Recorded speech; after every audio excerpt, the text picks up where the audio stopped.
Hey, what's going on, everybody? Welcome back to Monstrosities. I am your host, Matt, and tonight is another chillaxed, cool conversational live stream where we're going to go ahead and talk to a friend of mine who I've known for a couple of years, I believe, through email, and he's also a regular here in our streams.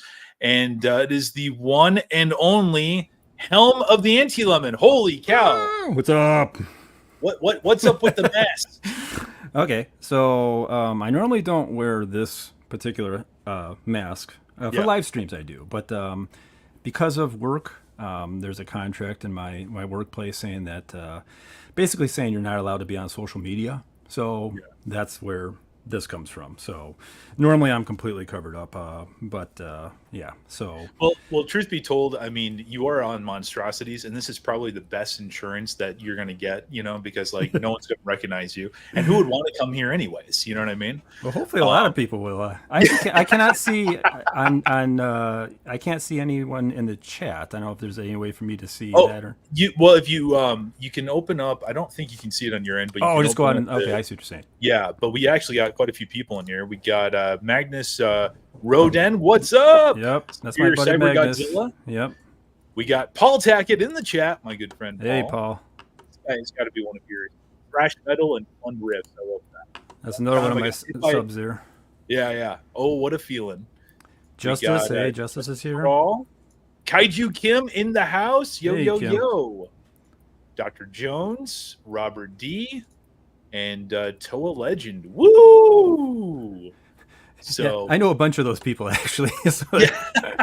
Well, again, I'm glad that you said something, because again, I mean, we were talking off air about it, but YouTube doesn't let anybody know that I do live streams anymore, or that we really even exist. Period. So, it's nice that you were able to actually bring some people here tonight.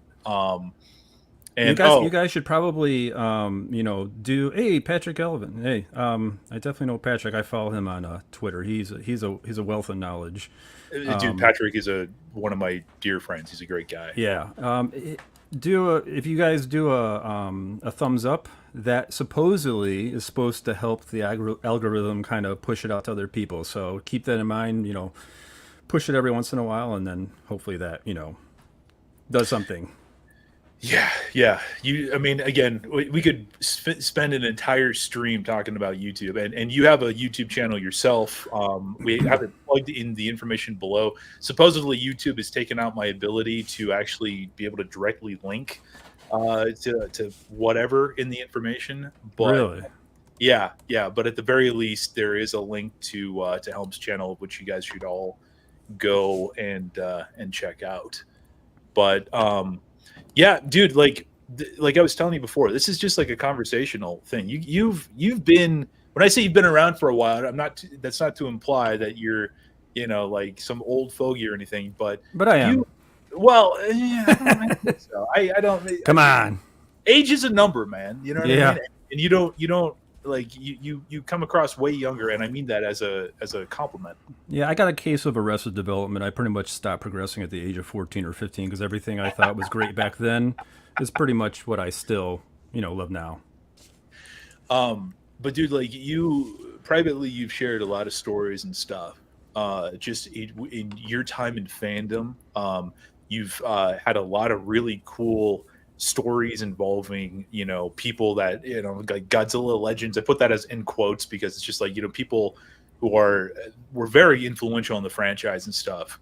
But I mean, let's just like get started with tell us a little bit about yourself. Tell us about like your just who is Helm of the Anti-Lemon. Okay, so I'm 48. I've been, as far as I know, my first memory, this is like my first memory in life, was the Hanna-Barbera Godzilla cartoon. That was what, I mean, that, okay, it's not maybe the best place to start, but when I literally think I was either just about to be 3 or just about to be 4. And it was on 8 in the morning on whatever channel with Hong Kong Fooey or something like that. And I remember the night before, they didn't have remote controls. It was actually, you had to turn the knob on the channel. and I wasn't strong enough to do it. So my mom had to change the channel. So when I woke up in the morning, the next morning, I could just pull the knob to turn it on, and I'd wait there. And I'd get up Totally. like 6 and wait for like 2.5 hours to watch this Hanna-Barbera cartoon. So that's how it basically started. And I don't remember anything like transition between. Then obviously somehow I got into the Toho movies, and just like everyone else, I was the only person that liked Godzilla. Literally, I mean, it Used to was be a like, stereotype amongst everybody, you know? yeah, yeah. Like, Yeah, so I was literally when I was growing up, I did not meet one other person that liked Godzilla, yeah. and I just thought that's just the way it is. I'm the only person. It doesn't make sense, but I'm the only person. So I remember my mom saying, "You really can't go into high school liking Godzilla because you probably get your ass beat." So you're like, "Thanks, Pa." So I'm like, okay, and I don't remember. I know during high school, which is from '89 to '93, I just somehow stopped. I just kind of blocked it out. Yeah. Then after I graduated, I saw in the TV book, like I was watching late night, and I saw this thing said Godzilla versus Biollante. And I'm like, I do not know. I know there's no movie out there called that. It doesn't. This I remember at least that much. I said I'll just watch it for the heck of it. I watched it, and like I could just feel everything coming back in, and I was like, just as I was excited as I was when I was 3. So Yeah. that's what started everything. And then I think I was like writing to Dark Horse Comics and Kaiju Fan and all those places. Oh, yeah. And then I get actually the guy in the chat here, Robert D. This is Robert Dwyer. He is a 3-time Jeopardy champion at G Holy Fest. cow. Yeah, he won it 3 times in a row, and then he basically retired. But he he contacted me, and he left a voicemail on my phone thing, and so I called him back, and we talked on the phone for like 4 hours straight. I mean, Yeah. I'm not gay, but I was considering marrying him at the time. I'm thinking about this is I Right. that's how unbelievable it was, and to go your whole life, never meet anyone, and then you meet someone. So he and I hit it off, and I ended up going over to his house, come over to my house. We watched movies. He introduced me to a lot of stuff that I didn't know about, all the non-Godzilla stuff. Right. The Mysterians and that kind of stuff. And then I, through G Fest, I put a kind of an ad in the classifieds. I was selling Ifukube tapes for $1. Okay. Yeah. I wasn't making any money. I had so many Ifukube CDs. I would put them on tape, and then I would just send them to people because I just wanted to, wanted to have people experience. Now, just to let everybody know, you're a huge music guy. Huge music. Yeah. I originally went to the music program, my college, got about 70% through the way and said, I don't want to do this anymore. And I switched over to English, but I did go through like 70% of it. And yeah, I still am, that's my whole channel is music, but yeah, I was selling these Ifukube tapes, and so I get a call from this guy, and sounded real professional, and he said, this is Mike Acker. I'm with such and such technologies, and I didn't get. I was like 19 years old at the time. He's like, I'm calling about this ad you have, and the thing was, my singer in my band at the time said, you can't do that, and I was like, what do you mean? He said, you can't take copyright material and sell it, at a public forum like that. Right. And I'm like, yeah, but I'm not making any money. I'm actually losing money. He's like, it doesn't matter. And I'm like, well, I'll say I didn't know. And he's like, if you can't, ignorance is no. Right. I'm 19, And so what year was this, by the way? Like roughly, like what time frame? 94, I'd say. 94. Yeah. Okay. 95, somewhere around there. And so I get this call from this guy. He sounds real professional. Sounds very cold. And I'm thinking, oh man, this is from the FBI. Just like my singer found out they're gonna. He's what am I gonna do? I ended up calling him, and he was just a Godzilla fan, and he just wanted some tapes. So That's I ended awesome. up, I just ended up being friends with him. both those guys with other people that I've met at G Fest. They're like my closest friends, and I see them almost every year. That's And now incredible. we hang out even without talking about Godzilla. Like we kind of I love that. surpassed. I mean, we still talk about Godzilla, but it's Well, like obviously, right, right.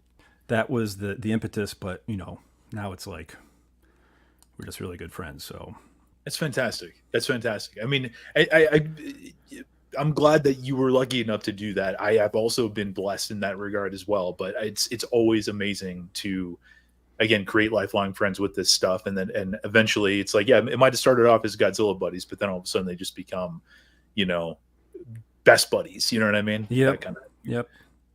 So that's awesome. Yeah, we said Robert says Helm wrote a letter in Sentai magazine. Yeah, I have a bunch of those, and that's where I found out we lived in the same area. That's awesome. Yeah. So What? that's go ahead. No, go ahead, please.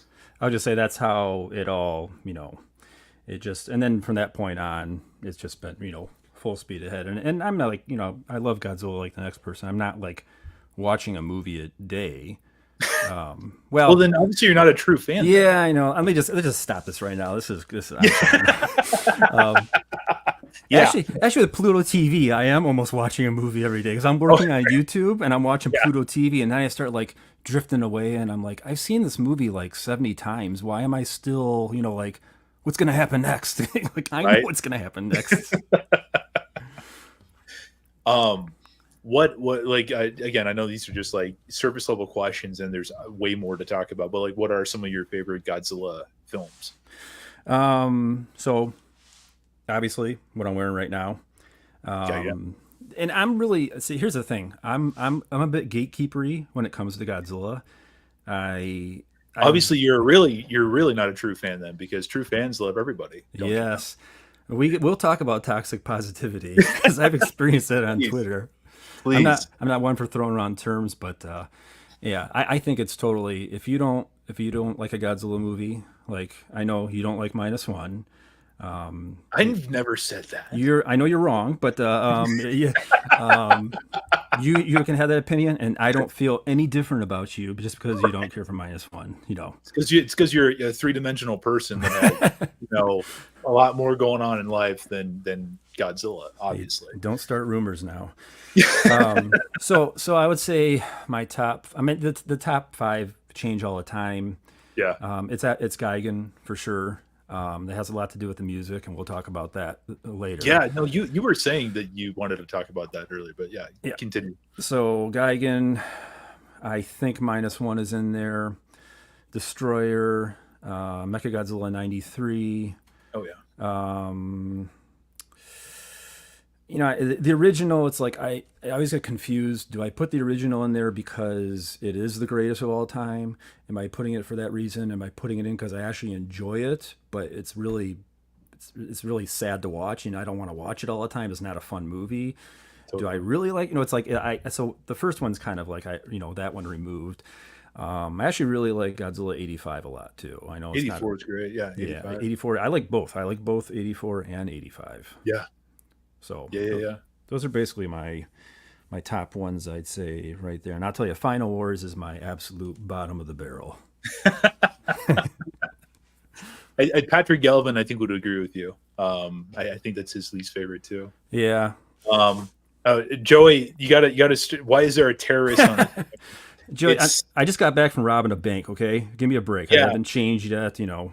Jeez. He stole a bunch of X Plus stuff. So obviously. Dude, where would you like to start with this? Because you send an entire list of stuff, and there has been recent stuff that's happened, but like I said, I would, whatever you feel like talking about, we can kind of go with, because so tons of interesting things. I mean, obviously the big thing is me meeting Ifukube twice. I'll kind of save that for a little bit later, but totally. I will tell you some stuff. This is like, the fandom in 95, 96 versus what it is now. And I would love to, I mean, it doesn't really, I guess I'll say it doesn't matter, but do you know who Guy Tucker is? Yeah, for sure. Yeah, Age of the Gods and all that stuff. Yeah, so when he came to G-Fest, and I couldn't speak any Japanese, and he could, and he would interpret because there was no Robert Scott Field at the time, Right. and he would like give these really terse answers, and my friends and I would kind of look at each other side eyed and go like, is it really, kind of seems a little off, and we were a bit critical of him. Now that I can speak Japanese, I went back and watched some of the videos. He actually could speak Japanese. Yeah. So like I know he's already passed a while back. Yeah. But I almost like a public apology for I never told anyone other than my friends, but yeah, he knew what he was talking about. So, but yeah, going back to that whole time of the convention, it was, I went to the first G Fest is considered 94. Yeah. And that one, that was only for like, it was invite only. And then 95 became the like first public one. Right. And that's where Rob Dwyer and I went together. And there was, I mean, from my feeling, I don't remember, but I would say, I think they said there was like 600 people for the weekend. It felt about 100. It was like you saw the same people over and over again. Yeah. It was just people like us who had never met anyone else that's ever seen Godzilla before. Yep. So it was this feeling of like, oh my God, I can't believe, and just so happy to meet each other. So that's like the reoccurring theme was we were just so excited to meet each other.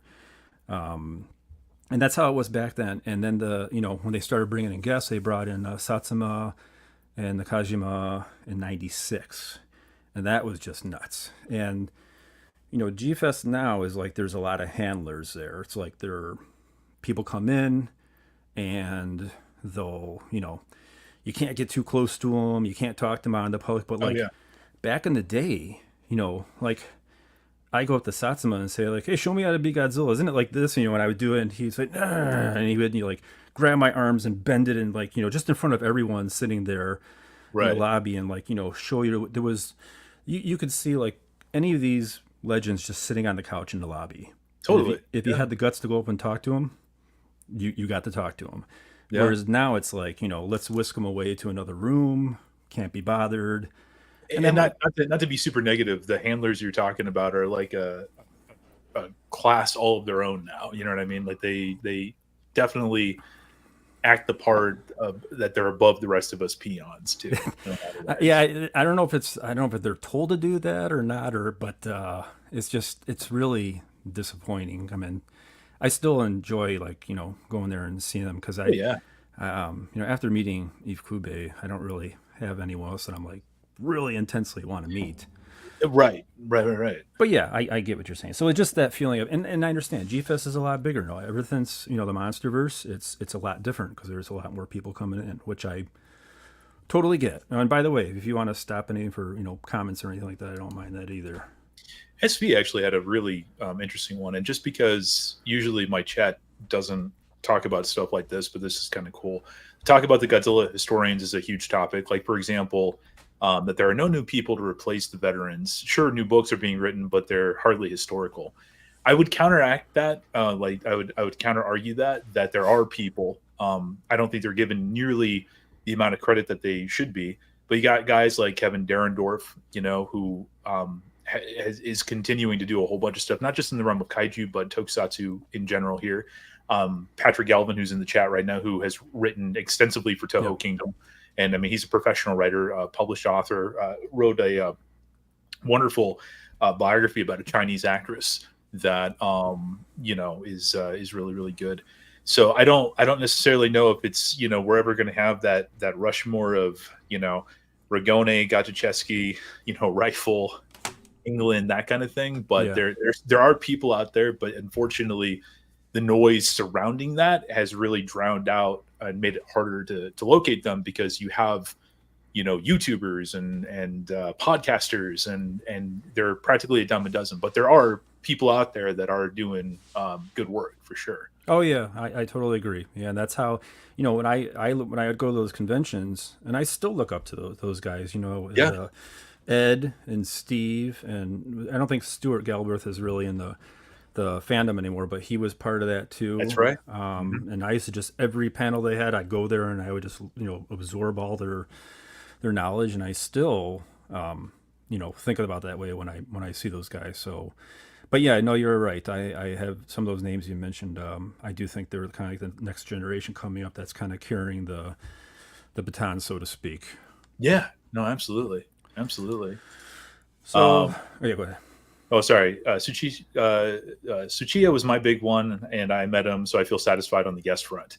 He's just agreeing with you when you were talking about Ifukube. Yeah, and now that's actually a good transition to go into this story about Tsuchiya because he's my favorite actor. He's without doubt. Now, for the folks playing at home, can you explain who we're talking about? Yeah, Yoshio Tsuchiya. He is, let's see, pretty much any time there's a maniacal, mentally unstable role, it's pretty much him. So, uh, you know, let's see. Well, let's see what my He first. was Shindo, right? In He's 90. Shindo and Godzilla's King Ghidorah. He gets blown away by Godzilla point blank.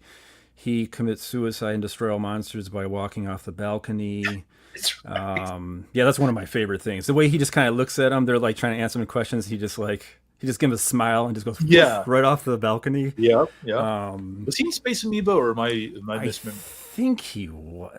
You know, actually, Rob could probably tell us. He would Yeah, well, know. yeah, he's the G Fest Jeopardy champion. So Yeah, and he's also the leader of that's right. Leader of the Planet X and Planet X Mysterion. and the Mysterians. Yep. So, anyways, I got to meet him, and so first thing is when I met him, there's a word in Japanese. I'm not going to say it because then everybody's going to start saying it, but it's a word that to describe a person that's mentally unstable, and it's a Right. really, it's a very, it's not a politically correct term, Okay. and it might be something I don't even want to make a comparison to what it is here, but I didn't know that because we Right. say like, ah, you're crazy, oh, and so I walked up to him and I said, in my rudimentary Japanese, and said, you're always playing these crazy roles, and I used the term that I'm not supposed to use. I'm Right. like, you're such a, and use the crazy term, and I love you for that, and I didn't mean anything by it, but in retrospect, it was probably a bit jarring for him to hear that term. Right. So that's a one faux pas. Yes. Then, so at G Fest, there used to be, well, actually, this is G Con, I think. At one point, there was another guy named John Oh Rock yeah, that's Roberto. right. Yeah. You know about that, right? Yeah, it wasn't like one West Coast and the other one was like Chicago, LA, like that kind of thing. Or Yeah, yeah. yeah. So, they kind of split off, and we were going to both of them. And the G Con was at the. Actually, maybe you can bring up that picture I have Yeah, there that's right. of Let me do that real quick. Hold yeah, on. One momento. That's picture one, right? I think so. Yeah. Yeah, anything you ever want me to bring up, just let me know, and I can, even if we don't have it in that folder, I can like Yeah, pull, an actor up or something. good stuff. Hold on. There we go. Yeah, so it was the Radisson Heights. This is when it was really small, and about I want to say like 3/4 of a mile from it, there's a place called Yauhan's, and it had a lot of Japanese stuff in there, like Japanese like ramen, and there was a Oh, bookstore and nice. all that. So we go there, and we're all gonna. I'm pretty sure Yoshio Tsuchiya had his panel. It was on a Saturday night, like at 8 or 8:30. I think it was 8 o'clock, Uh-huh. and we're in there, and I'm with Rob and all these other friends of mine, and someone's looking at the schedule, and it was like 7:40, and someone's like, we saw Tsuchiya in there walking around, and Rob or someone said, he's not going to make it back to his panel. He doesn't even know that he has a panel at 8 o'clock. Yeah, so we're like, oh shit, what are we going to do here? So we're like, so they go talk to him. And I'm like, my Japanese wasn't that good. And Right, right. they're like, you got to tell him we'll put him in the van and we'll race him back over there so he makes it in time. And I'm like, okay. So I kind of go over there. I start explaining, I'm bringing out the thing, and I'm like, am I making it clear, you've got to be at this place at 8 and you're not going to make it by walking, getting over there. It's Right, like, right. we will take you in the van and bring you over there. So this other guy we used to hang out with, Todd, he had like a minivan. So we throw him in there, strap him in, we all jump in, and we start screaming down side streets. I'm like, we could have kidnapped Yoshio Tsuchiya if we wanted to. There was no handlers there to protect him. He didn't Yeah. know. No one was there to protect him. We could just drove to a different state if we wanted to, but God. we got him over there, and he was like, "Oh, thanks a lot," and he was real, just like, "Oh yeah," it was like no big deal, and he jumped in, ran in there, and he ran to the thing and just started his presentation. So that was a Love that. I love that. that's something that's not going to happen today. That's never going to Oh happen today. no, not in this day and age. But that's incredible. Yeah, RJ Godzilla 81 says he had a chance to meet both of the Godzilla suit actors in '97 and didn't take the chance, and now he's kicking himself. Yeah, I can understand that. Yeah, yeah, it's one of those things where it's like you're always like, oh, they'll be back. Takarada will be back, Yep. and then, the following year it's like, oh, and that's like not to segue into something else, but we just had another passing in the Yeah. fandom, Yep. and like I know it's nothing new, but dude, like even Heisei Millennium Generation workers and casting crew and that kind of thing, like they're getting up there in age. It's not Oh to yeah. say that they're like super ancient, but I mean it's happening much more frequently, and it's I mean, yes, it's part of life, but it's sad that we've entered that phase where it's like a lot of these people are leaving us, kind of thing. Yeah. You're talking about Akira Nakao that just passed away recently. Yeah. We kind of talked about it a little bit. Is that something you want to kind of Well, I talk don't about? have any. I mean, just my wife is Japanese, so we watch a lot of I like Japanese comedy, so I watch a lot of that stuff and variety TV. So every once in a while, these people will pop up on there, Yeah, and I'll see them. I'm like, oh, that's the guy from Godzilla versus Mechagodzilla or whatever it is. So Mr. Nakao has shown up on several TV shows, and he always presented himself like in the beginning. I guess when he first started showing up, people were a little bit like taken aback because he always played these kind of gruff characters. I always called right. him like a Heisei version of Jun Tazaki, who was always the military generals and all the Showa stuff. Yeah, But he's really playful, and even Norman England did a post on this on Twitter. There's a he picture of did him actually. together. He was really kind of jovial and joking around. So his on-screen persona was very different from his apparently in his real life personality. But yeah, I didn't see him. I mean, I guess he was 81. He looked really good, He looked and fantastic. yeah, He he looked looked really fantastic. good. Yeah, And I would tell my wife like, I want to get him to come to G Fest, and she's like, you can't. He's too big. You'll never get him. He's not like, I mean, like Takarada was big, but he was bigger in the kind of Godzilla fandom. He wasn't quite as big in the general public, but this guy is huge in general public, and you won't be able to get him. And I was kind of like, I want to try. I want to see if I can get him to come, but I never had any insides to it. But just when he passed, it just kind of hit me. I was like, oh, I didn't think he was actually 81, so it was kind of sad. no, it is. It is. I mean, his Godzilla. I mean, granted, all these actors have done way more than just the Godzilla stuff. But growing up, I watched him a lot, and obviously the last three of the Heisei movies. And then, of course, he was prime minister in Yeah. the Kiryu saga stuff. So And he was the captain of the Gotengo in Final that's Wars. right. That's right. Yeah. Your favorite movie? Yeah, not that I've ever seen it twice, but Um, yeah. Kim says someone check on Kenji Sahara to make sure he's okay. yeah, definitely. I mean, he's 92. He just had his birthday last week. Goodness gracious, man. Yeah.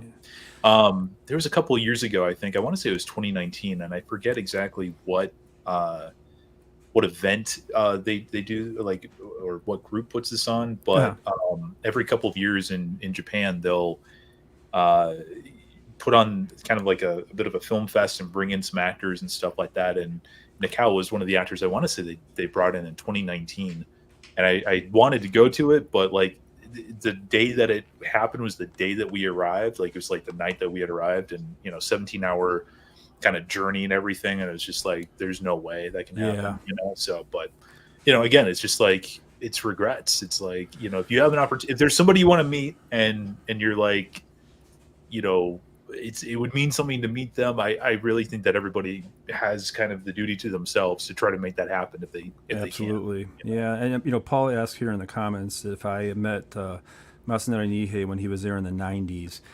Actually, probably Rob could answer this better than I could. I'm not a Gamera fan, so I didn't even really watch. Or, I remember him being there, but I didn't, wasn't really interested. So I can't really remember. Sorry, Paul. I'm not a Ultraman or a Gamera guy. I'm just like straight Godzilla, pretty much. Totally.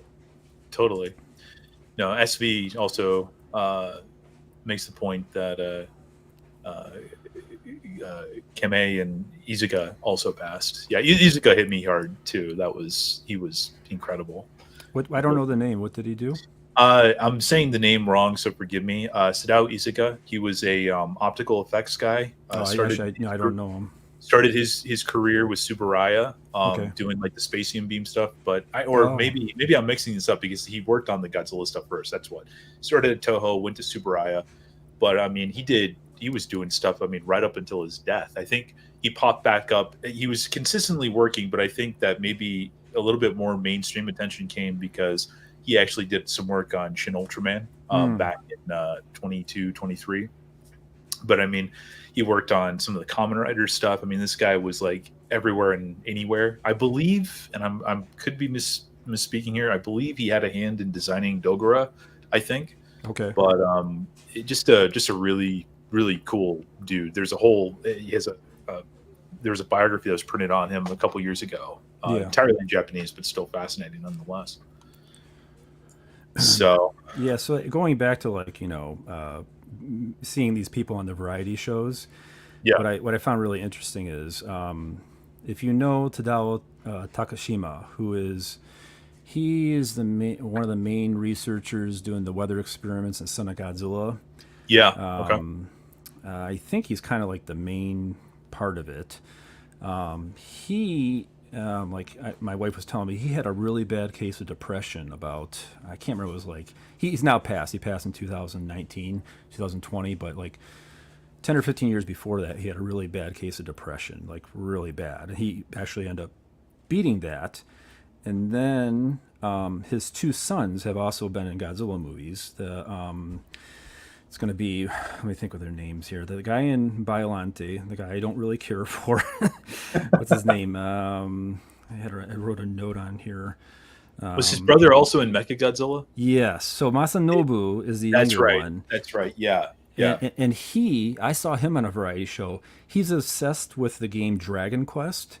It was called Dragon Warrior or no, maybe it's Dragon Quest in Japanese, Dragon Warrior in English. I think you're right. Okay. And like his wife was complaining, like that's all he does. He will not stop playing this game. And I remember feeling like kind of uncomfortable because it was like kind of an issue. Right. So he was on there, and then the older brother, the kind of the handsome one, the Masahiro, who is also the pilot in Super X3 and Destroyer. Yeah. Mm-hmm. He is into S&M. He's got a fetish for S&M. Like wrote a book on it. Like he is hardcore into S&M. So yeah, this is the kind of stuff like I come across, and I'm like, okay, they're not just Godzilla actors. Right, exactly. It's like, wait, what? Yeah, like wow. You learn something new every day, you know? Yeah, and he's like not ashamed of being S&M either. It's crazy. I love that. I was trying to think. Paul says I was the one who presented Naihei with marks on Saturday of the con. Okay. Oh, really? That's cool. Yeah, Cypher Jin here says Dragon Quest for US. Now they fixed it. Okay, maybe that. Oh, okay. Gotcha. Yeah. Tell me about this this new news that you were talking about with the Gigan soundtrack. Oh, okay. Yeah. So I got a buddy, and once we get into the Ifukube thing, I got a buddy. He's Japanese, and he's a certified editor for Ifukube and other cool. musicians. And right now he's talking with I forget his name. Whoever the composer for Shin Godzilla is, Sagi Su. Yeah. I'm Ano's guy. Yeah, he Yeah. did Shin Ultraman and Evangelion and all So that he's stuff. working with him right now. I don't know what they're doing, but I met him ever since I met Ifukube, and we've been in contact ever since. Wow. So he so I kind of and if you know like Godzilla vs. Gigan, to me that is one of probably the greatest soundtrack either. Because one, as much as I love Ifukube, it's repetitive. You Yeah. hear the Godzilla theme, 5 times over, and then there's not too much variation because we only had 3 days to make these scores.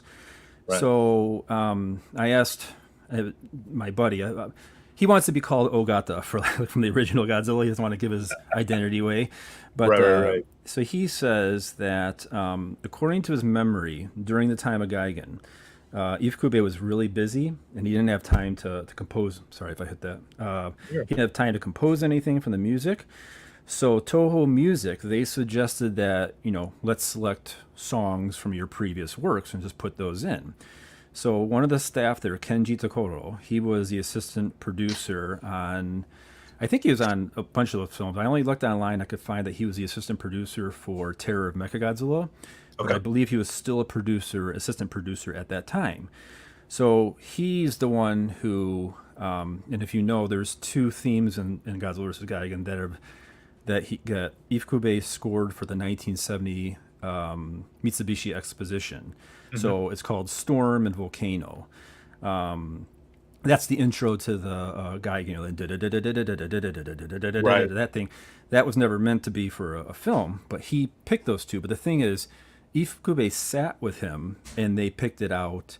I mean, he picked it out, but Ifukube gave his blessing as he was doing it. So it Right. wasn't like I always thought that, Ifukube was like, I don't care, use my music, do whatever you want. But he actually Right. sat there and approved of all the pickings that this, Mr. Takoro did, Interesting. which is great. Because to me, I think like, because he picked some themes from like, there was a 1959 movie called Boss of the Underworld. He Yeah. used something from there, some just like non-kaiju stuff, and to me, Gigan is like the greatest soundtrack ever because it doesn't have as much repetition as the other ones do. So maybe not a big thing for you non-Gigan fans out there, but for me, I was like, No, but yes! yeah, no, but it's like it's stuff. Yeah, I mean, this story is actually really cool because again, there's so many assumptions that we have. I mean, sometimes it's all we can do, but all it takes is like one little thing to just kind of like uh, cast the fog away. You know what I mean? Yeah. And we can actually kind of like figure what it is. And yeah, I mean, it's cool that he had a hand in that. You know what I mean? That he would. Yeah, it actually makes it just better for me. Now I know that he Yeah. actually, approved of. Because I think he was particular about some of his, like, I know he argued with Honda about, just watching Mothra versus Godzilla, the scene where they're trying to evacuate the children off the island and they're stuck in the cave, and Godzilla's head pops up behind. There's like a tower there. It kind of is reminiscent of the 54. And he told Honda, it doesn't need music. It's scary enough with Godzilla just showing up suddenly. And Honda was like, I think we need music. And Ifukube was like, I don't think we do. Yeah. And so when it came around time for the film, he put the music in there. So, and Ifukube kind of looked over at him when he did it. It's like, I told you, but Honda, So, yeah, he was very particular about the music for sure. Did you want to go into another topic, or did you want to go into the Ifukube stuff? Either way, I can do the Ifukube stuff. How many people you got in the chat right now? We got 36. 36. Okay. We've just been. I think we hit 40 at one point, but Sure. So, tell me what pictures you'd like me to bring up. Oh whenever. yeah. Let's. I don't remember what I have. Just 2, 3. I guess. I think 2 is. I think I know what that is, but we'll just have to kind of play it by ear as we go through it. It's all good. So the way this happened, I can't say how, but I got Ifukube's phone number, and I was like, I worship this guy. I've got to meet him. I just have to meet him. So I'm like, but I can't just call him. Totally. Right. So I have a friend who lived in my area, Japanese guy. He was a exchange student. His name was Yoshi, and I was talking to Yoshi, and I said, hey, I want you to make a phone call for me. I got this guy here. I want you to, give him a call, and I want to meet him. And he's like, okay. And he didn't know who I was talking about. So I said, I'll pick you up like in a week. I'll bring you back to my house. He didn't have a car. And he's like, okay. So I get to his house, come back a week later, and he's like, I can't do it. I said, what do you mean? He said, so I did some research on this Mr. Ifukube you're talking about. He's won all these awards. He's like really profound in the community. I mean, he's like, he's not a commoner like me. I can't just call him up out of nowhere. And I was like, no. You told me you're going to call him, and you're going to call him. You're going to come over. I'm going to make you dinner, and you're going to call him. So he was all nervous because he did research on him. So I bring him over, and so I notice when Yoshi's going to call him, he's practicing. He's writing stuff down. He's trying to figure out what he can say to him because he's so nervous to talk to him. So I said, I want to go meet him. I want to have an interview with him. So he says, okay. So he's on the phone. My Japanese really, very, very basic. Didn't know much. And he's doing a lot of bowing. He's talking to him, doing a lot of bowing. And he looks really excited. And he's like giving me the thumbs up. And I'm like, yeah, this is good. This is good. And then he says, yeah, he said, come on over, not a problem. And we go for the time, January 4th, the year 2000. Wow. And he's like, I'm sorry, what was that? I said, wow. Yeah. And he's like, he wants to talk to you. And I'm like, no. I can't talk to him on the phone. And he's like, you gotta. He just wants to know that, who you are, and just wants to talk to you. Right. So. And I don't know if you know about Japanese, but there's like different levels of politeness, when you talk to someone. And so, I couldn't speak the super polite stuff. I could speak the kind of, basic polite stuff. But when I got on the phone, it was just like a floodgate. And I was just like, I love you. I love your music. I listen to your music every day. I have this many of your CDs. I just let it all out. And he was kind of like laughing, and he's like, oh, thank you. And then he has to switch back over to Yoshi. So after I get off the phone, so we kind of set up the date. And I said, I feel bad because, I didn't use the polite form, talking with him. He's like, no. It actually worked in your favor because even though you weren't as polite, it's when you get that really high level of Japanese, it's not as emotional. And the way you came across as a bit of a fanatic, but your emotion carried you through, and that was kind of endearing. And that's what, he probably hasn't had people that enthusiastic that's ever talked to him like that before. Yeah. So he said it actually worked in your favor. So that's awesome. So then it was set up, I don't remember, it was like how many, 5 or 6 months in advance. And there's one of me. Well, actually, don't go to it yet. Give me a second here. So then, the guy that I'm friends with now, Ogata, he emails me out of the blue, and he's like, my name's Ogata. I'm kind of an assistant of Mr. Ifukube's, and here are the rules. You get 2 hours with him. 1 hour is movie questions, and 1 hour is questions about his own personal works, which I had no problem with because I know his own personal non-music works just as well as his musical stuff. Totally. For his movies. So I'm like, fine. And you have to submit your questions ahead of time. And I'm like, okay. So I submitted them. It was really formal, and they only said like 1 or 2 ones. They said, yeah, don't ask those, but the rest you're all fine. So then this Ogata guy kind of warmed up to me, and he said, you know what, you can come stay with me when you're in Japan. So yeah, I ended up staying with him, and then he would take me around to, at the time, this is when VHS was still around. Yeah. So, I had already bought all of the Ifukube CDs there were, and there were still ones that had not been released yet. So, he would take me to these places, and I was buying movies I had no interest in the movie. I just wanted the score. So, right. I still have like, 30, 40 videos in my closet over here that I've watched the movie, didn't care for it. I just wanted the score. So Totally. Yeah. just for a collector's thing. So he would take me around, and then then maybe you can get into the picture now. There's one where I'm bowing down when they open the door. Yeah, hold on. You can find that one. Right there? Yeah, so this is me. As soon as they opened the door, I just fell to my knees and just started worshiping him. And he's like, no. He thought it was funny. He was smiling. He reaches over and he kind of picks me off the ground. I just kept bowing to him and just thanking him over and over again. And but one thing I have to tell you is before this all happened, back in August, or was it July? I think we went to G-Fest. I went out to Chicago to G-Fest, over to my buddy Mike's house, who was the guy who I thought was the FBI, from the very beginning.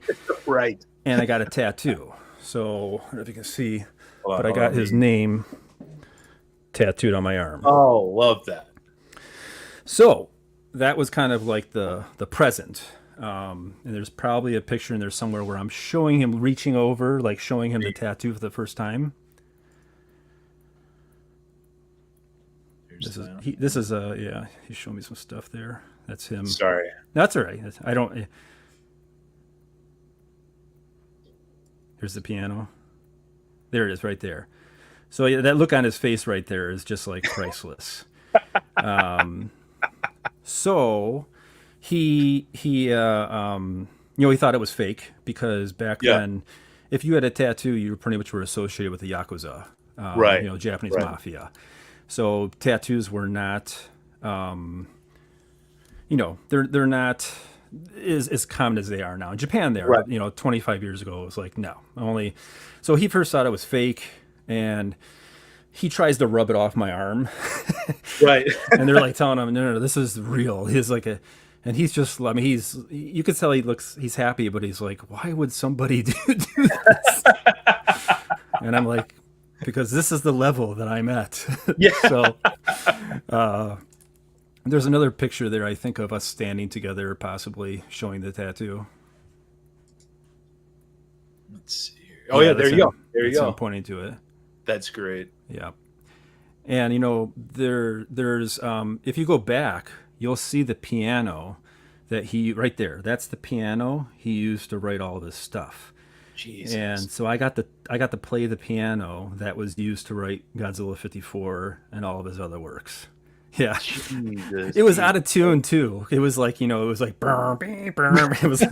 It sounded like Nightmare Before Christmas, when the band tries playing that. It was, and somehow I guess he never tuned it, but he could still compose on it. So wow. Yeah, I'm lucky for that alone, that I was able to touch the same instrument he used to compose, those 300 movies. And Helm is the guy who got lost the moment we hit Japan. How times have changed. Yeah, so Rob was the first guy I went to Japan with. And that was back in '90. He said, well, Destroyer's going to be the last movie. I'm going to go to Japan. Do you want to come? And I was working at Kroger at the time, and I was yeah. And I saved up $2,000, and I was 18 years old. I didn't have enough knowledge for Japanese. Rob knew more than I did, so I just followed him around. And there was one time where we got on. I didn't know how the subway system worked, and we had these giant bags, and the doors open, and I jump onto there, and before Rob could get on, it closed. And I'm looking at Rob, and I'm what do I do? And it starts moving away, and I'm Rob, and I thought, that's it, I'm dead. I don't know, I'm gonna be lost here in Japan. I don't know how to speak it. I don't know how I'm gonna get food. I'm dead. I didn't realize that it was just going to stop, 3 minutes later. So it stopped. Right. I got off. And then when Rob came by the next stop, I jumped back on. But I totally relied on Rob just to carry me around to that whole place. But that was my first introduction. When I had no interest in the culture at the time. I just wanted to see Destroyer. That's the only thing I went for. And then, people were super nice to us there. And I came back and I'm you know what? There might be a better, it's not just about this creature. The culture seems pretty cool. And then I started studying the language after that. That's awesome. That's so pretty cool. And then, again, thank you for sharing the story. No, incredible. Not at all. And it's really one of those things too, where I even amongst others who like people have done interviews and stuff, I just this is not a name that I see popping up very often, and the fact that you got such a genuine human moment with him, with this guy who obviously you adore, his art and his work. I mean, that's just such an incredible thing, both for you, but also for him to meet somebody whose life was so touched by his work. It reminds me of something his wife said, and I do not remember. As I get older, I cannot remember where this quote came from. I don't remember if it was, my buddy Ogata in Japan, or it was an interview I read with like, Ed or someone like that. But his wife said, "Why are your fans so fanatical?" And I pretty much fit the bill for that. So, go ahead. Oh, no, go ahead. So I was going to say I was going to the second time I met him. Yes, go ahead. Which I don't have pictures for. And if anybody has any questions, feel free to ask. I'm trying to switch back and forth. No, yeah, I'm keeping a look. Here, Robert's talking about a famous toy store incident. Yeah, Rob bought one of those. Back in the day, those giant 1 meter Godzillas that were like $700. Yeah, and he tried to ship it out, and they wanted like $1,000 to ship it out, and he's like, "No, we were leaving that morning." Oh my god! And it was panic, so he ripped all the arms, legs, and tail off, and he shoved it into his suitcase, and that's how we got it home. But that was another one of those. He's not leaving out this toy. I can't leave without him. I'm going to be stuck here. I'm dead type thing. But he got us back. Here's one right here. Out of all of Ifukube's work, what is your favorite? Mine is Rodin's theme. Oh, that's good. That's like asking me to pick my own children. It's just. Right. I can't say there's a particular theme. There's just way too many. I've got probably like a top 5 movie. Obviously, Gigan's one of them. But there's a movie he did called Arukengo no Shogai. It's with Mr. Takarada. It's about what's the place? The Cyrano de Bergerac with the giant nose, and he talks to the girls from the bushes. He's really good with words. And there's another guy there who was Roxanne was the Steve Martin movie. Yes. It's based off. That's based off a much older play. Is it Prospero? Is that what it is? I don't know what it's called in English. Okay. Yeah. Okay. And Takarada-san is like the handsome guy, and Toshiro Mifune is the ugly guy. But the music for that movie it is so despair ridden. It's like a funeral all the way across it. It's unbelievable. I love Ifukube's kind of somber stuff. So that is one movie that I can't say a certain theme, but I think that's one of the best. Next to Gigan is one of the best soundtracks. Absolutely. Ultraman Nexus says Monster March from Monster Zero is one that he really loves. He also loves what he did with Mothra versus Godzilla. Yeah. And then Robert was saying, I was actually referring to us visiting the toy company's corporate headquarters instead of the retail store. I don't remember that part. I'll have to refresh our memory on that one. Oh, hold on. I just wanted to and then, yo, Matt, don't know if you remember, but I was here in January, I think, before I went to Japan. Just wanted to thank you for recommending the Tsuburaya Museum. Had a great time. The staff was really nice. I'm really glad you got to go out there, dude. Sukagawa has become one of my favorite places to visit. We got friends out there now, too. Yeah, Tsuburaya Museum is super freaking cool. Tell us about the second time you met Ifukube. Okay, so yeah, that was in 2000 when I first met him. And then, I went to live in Japan in 2003. Wow. That was on something called the JET program, where I was an assistant teacher, and I would teach English there. And in 2003, my buddy Ogata said, "Hey, would you like to come down for a recording of the next Ifukube CD?" And I was like, yes, I would. Very much so. So, school hadn't begun yet. It was August, and he said, King Records is doing it. I can get you in. It's at this giant auditorium. I should show you this is This is the CD right here. It's Oh wow. KICC 440. It's Godzilla vs. King Ghidorah. And they also did The Little Prince and the Eight-Headed Dragon, which is a top 5 Ifukube soundtrack. If you've never seen that movie, you want to see it for just to hear the soundtrack alone. But it's a good movie. Yeah. Have you ever seen it? I have not. Yeah, I highly recommend that. His only anime he's ever did, that was 1963. Wow. So my buddy, I was living in Tottori at the time, which is like a real countryside, rural area, way far away from Tokyo. I had to get on something called the Sunrise train. It was an overnight train. Oh wow. And it would just, go slowly from, it took like 11 hours. Yeah. And then Ogata picked me up and brought me to the venue. And it's a giant auditorium. It's like, somewhere in Tokyo. So it fits like, I don't know, 700 to 1,000 people. And I am the only person sitting in the auditorium. And up on stage, it has the entire symphony there. The conductor's there. And they have this, it's like a, what do you call it? It's almost like a stop sign. It has a red and a green light. And the green, if I remember correctly, the green light means you can talk. The red light means do not make a word. Just don't say a thing. So I would just kind of sit in there in my chair, and this is, they're doing Godzilla vs. King Ghidorah, and they would do like, dun, dun, dun. They do a few things here and there, and then so it was really piecemeal. It was just kind of like, do 10 seconds here, do 5 seconds here, do 30 seconds here, and they would edit it all together after. But sometimes the conductor in the beginning, before he was about to start conducting, he'd look over his shoulder at me like, don't say anything. And I just sat there, and I was trying to find a video. I could not find. I did video of it too, and I cannot find where I put it. And I wanted to let you play that, but the whole process took probably like 3 hours or something like that. Yeah, it was just kind of going over, but I was happy as a clam. I was just like, this is heaven. I was just sitting there.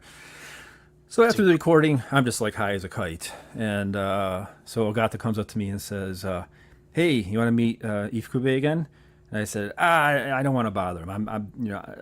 I've been blessed with all the more stuff than the average fan gets. I'm just happy to be where I am right now." He's like, "Come on, come to the back," and I'm like, okay, if you have to twist my arm. So brings me back there, and he sees me, and he says in Japanese, "Oh, it's Tattoo Boy." So I remember, he don't remember my name, which is fine. He remembered Tattoo Boy, so it made the impression that I was happy with. And then, then he was like showing... his daughter was there, and he was saying, "Look at this tattoo," and like, "Yeah, we heard about you," and that kind of thing. And that was pretty much it. That was the only time time I met him was after that. That's super cool, man. That's super freaking cool. Sometimes it pays off to be a little maniacal, If you're a little bit off kilter, sometimes you get some advantages, Well, honestly, that's kind of where everybody starts. And obviously there's other ways to navigate it and stuff, but you start off as a fan of this stuff, and then through blessings and happy accidents, you kind of like find yourselves in these positions of where it's like you're sitting there listening to a recording of one of your all-time favorite musicians, you know what I mean? And then meeting the guy twice. Yep. It was a dream. Obviously the first time was the best, but I do have to tell you one story that was a little bit disheartening. Now I look at it, but before I went to see him the first time, on my channel I do not all the time. It's a metal channel, but it's I do some Ifukube stuff every once in a while. Usually on his birthday. Usually something on November 3rd, at least twice a year. So this is the first time I was. I said, what, I'm going to do the Godzilla theme. So I said, I'll do that, and I'll do the, it's just the standard dun, dun, dun, dun. But I'll do the one from the first one, the 54, which is a lot more brutal than the rendition he did after that, because he kind of Right. softened it up. He made it more sad sounding, starting from Mothra versus Godzilla. But I wanted the real brutal one, so I had this metal drummer, and we did something on called a 4-track. This is before digital recording existed. You had like Okay. a tape, and what would happen is the tape was it would be divided up into 4 strands, and the first track you could put like guitar on there, and the Yeah. second track had to be bass, and the third one drums, and so on. So you only had so many. It wasn't like now you have infinite amount of tracks, so you can place these instruments everywhere. So we had to do that, and I remembered. So we did this, and I still think even today it sounds pretty good. So when I went over there, I wanted to play it for him. Here's where I made the mistake. He was 81 at the time. Almost for sure he had hearing loss at an extent. And I should have brought a headphone set for him to let him wear it. Instead, they went around the corner. He was in the room, and even if you don't know like physics that well, bass is omnidirectional. You can always hear bass around objects, but treble and high pitched stuff only travels kind of straight. It gets absorbed really quickly. That's why someone at stops at a red light, all you hear is you don't hear any singing or anything else except just the bass. So they put this giant speaker on the corner. They played mine, and it just sounded like it just sounded horrible. And he was like, sounds like bombs going off, and I was just like, Oh my god. yeah, it was pretty disappointing. But I learned my lesson. I should have brought a headphone set for him to try out and do that. But I can look at it now and laugh. But I was pretty bummed out at the time. No. I mean, I would imagine that it's I don't want to say it's a funny story, but It is. It's funny now. It's disappointing to be sure. What is it about Ifukube? As again, you're a big metal guy, a big music guy. Uh-huh. What is it about Ifukube's stuff that speaks to you? Like, Okay, let me- as a just. Oh, sorry. Go ahead. No, that's a good question. Let me grab my guitar real quick. I'm gonna come over and show you. I'm not gonna play a lot, just a little bit. I'll show you. Sure. Yeah. Some like little bit of music theory. Give me a second here. Yeah, absolutely. Gonna get a tattoo that says Helm. Love it. By the way, everybody who's in the chat, thank you for sticking around. This has been a lot of fun. And as Paul said earlier, go subscribe to Helm's channel. You can find him over at Helm of the Anti-Lemon. And go and subscribe. Great freaking dude.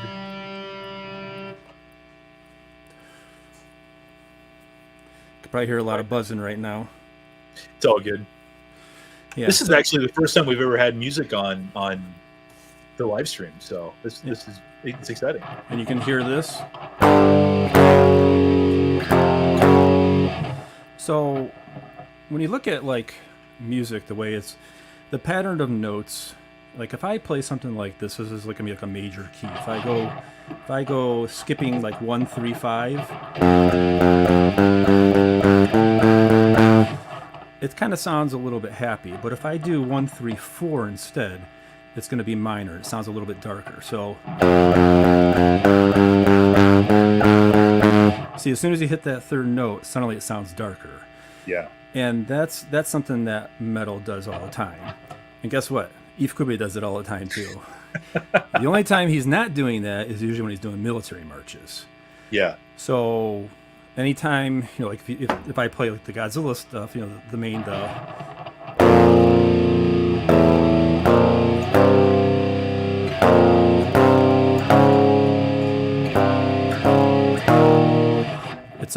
it's all in a minor key.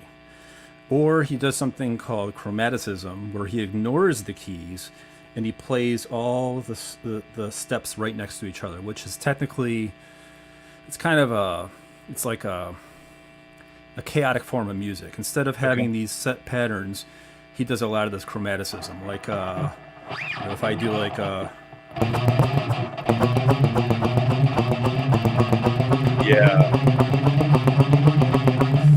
there's no.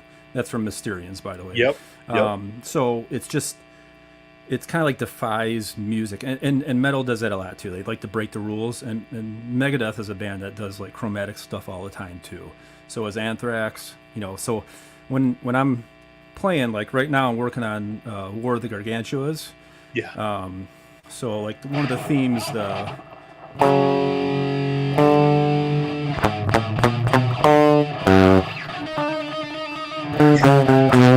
so Yeah. that's a chromatic theme. When I do the, after the first riff there, the first chord, right here, and then it jumps around.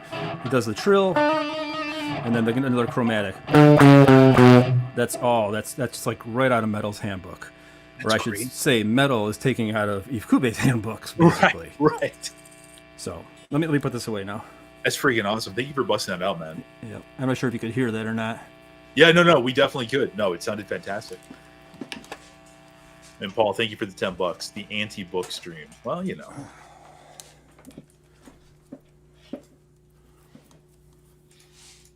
RJ says that the JSDF versus Gyro track was really good.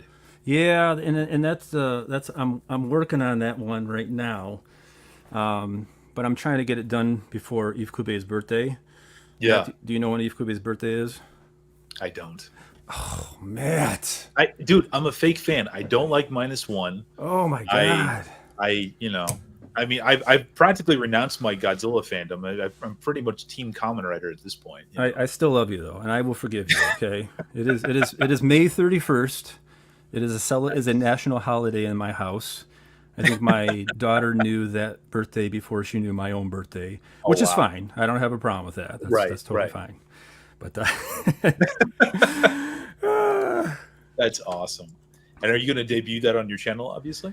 Yeah, I'm working on it right now. And this happens every time. I go, this is going to be easy. There's only 2 melodies here. Then I start breaking it down. I'm like, oh, actually, there's like 4 or 5 things going on at once. It suddenly becomes more complicated. Ifukube's stuff is deceptively simple. It sounds really simple, but it's not always that simple. And I know the military march for War of the Gargantuas it's pretty rough. So I don't know if I'm able to get that enough time, but maybe I'll go over the limit. But so far, I mean, I don't want to like Marilyn Manson myself, but it's coming off pretty good. So.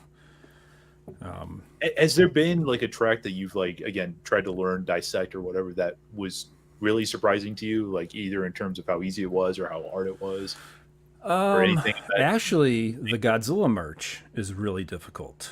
Really? Yeah. The din din din din din din din din din din din. When you play it on guitar, it's the way the rhythm falls, and then underneath that, which people don't realize is, but there's like this. It's like you got the melody everyone knows, but there's like a dun dun dun dun dun dun dun dun dun dun dun dun dun, and it goes up. And if you don't get those accents right, it becomes pretty difficult on playing that. That's crazy. Again, thank you for busting out the music stuff. And like I've told you before, I'm completely music illiterate in terms of how it's composed and even the history of it and all that stuff. So no problem. I love it. You can tell I'm passionate about this kind of stuff. So. Well, dude, I mean, this is one of the reasons why I wanted to bring you on here, and this is one of the reasons why I like doing streams like this. It's because is you have this passion, and it's an arena that myself and most of my chat doesn't actually ever dive into. Yeah, and it's such an important part of the genre. You know what I mean? Yeah.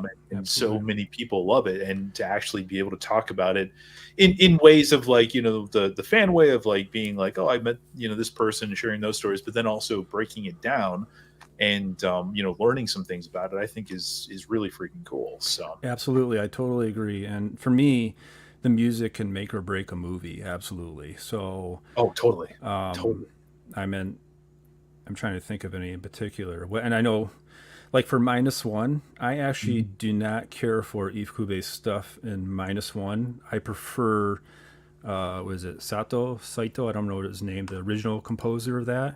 Yeah. I think his music works better. And I feel like it has to be him for that movie. Same with Shin Godzilla. I'm not really a big Shin Godzilla fan, and I don't like how they used Ifukube's stuff in there. But Shiro Sagisu, I thought his themes were great for that movie. So I would agree with that. Like, aesthetically speaking, I understand why they would want to place it there, but it does sound it doesn't fit, like, especially the -1 stuff. I mean, there's so much droning in there, and a lot of it is like ambient almost. Yes. And it's not, and then you have these Ifukube themes that come in. And again, I understand why, historically speaking, but it doesn't fit. Some of the Millennium movies were like that. It was like Mega Gears and Kiryu movies, in my opinion. Again, no, I agree. I totally agree. And Michiro Oshima, she is a great. She's composer. fantastic. She's fantastic. Yeah, in fact, one day I gotta do a dun dun dun dun dun. Oh, dude, that thing is great. Dun dun dun dun. I gotta make that really heavy there. Yeah, that's like, I should probably do that. But yeah, I totally. A lot of the other Godzilla composers, except for Richiro Manabe, the guy who did Megalon and where it sounds like 1920s stripper music. I don't really care for that. That's not. I'm not saying I don't like strippers. I just don't like that stripper music. Right. Yeah, let's make that clear. I can see in the chat here, some of my subs are like, "We love thrash metal." I can see thrash metal, fun riffs, and Edwin over there. Oh, it's awesome. Sorry, Paul. Thank you for the $5. He had apparently. I missed this question, but Ultimate Nexus has asked about the possibility of you making a book about Ifukube. Is that a prospect you have thought about? No, it's because it's already been, other than my own interview, it's already been pretty much put out there, and that's like something for this channel. This the kind of stuff that I learned all my stuff from like Ed's interview, G-Fan magazine, and Steve's book, and Stewart's too. I learned all that stuff there. And to be honest, like I'll tell you, here's another part where I messed up when I interviewed him. I asked about the dinner scene music in Godzilla vs. Monster Zero. Mm-hmm. It's like I don't remember how it goes. Like, and it's when I don't remember the names, but she's talking to him about you're making this lady guard. Is this thing really a good invention or whatever? And they're playing that music in the back, and I'm like, that could be. I bet you that's Ifukube's classical music, like his non-movie stuff. That's his own personal stuff. So when I asked him, he's like, I don't remember. So like, okay, and no one knew. And then I later on I could start reading Japanese. I looked inside of the inlay booklet there, or the CD, and it said it was taken from this famous composer. So just for the dinner scenes, they use music from a separate composer that lived 300-400 years ago. Gotcha. So for me, it was like, oh, I wasted my question. I didn't know, because he's like, I don't know. I love it. SC says, can't think of anyone with similar style to Ifukube. He combines Western traditions with Japan and the, I'm going to mess this up, Ainu music. Yeah. Ainu, that's hard to replicate.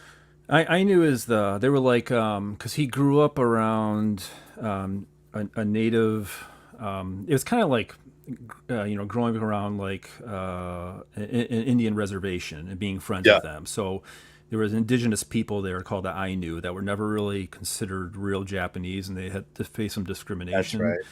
And there was like something with half human, right? Wasn't there like some? Yes, I've actually never seen half human, but same. Yeah, I heard about the story, but sorry to interrupt. No, that's I love that. So. No, that's exactly right. I think the Ainu had a presence in there or something like that. So he was really big. Rhythm was huge with the Ainu, and that's where he gets his rhythm from. So it's so cool. Have you ever read is there any Ifukube Japanese book that you're particularly fond of, if any? No, because my Japanese isn't that good enough to read. It's I mean, I can read it, but it's a real chore. So totally. I don't even, it's funny, like I used to be like, I can't wait till I can read Japanese. I'm going to read all these books. And now that I can do it, I'm like, I don't want to read any of this.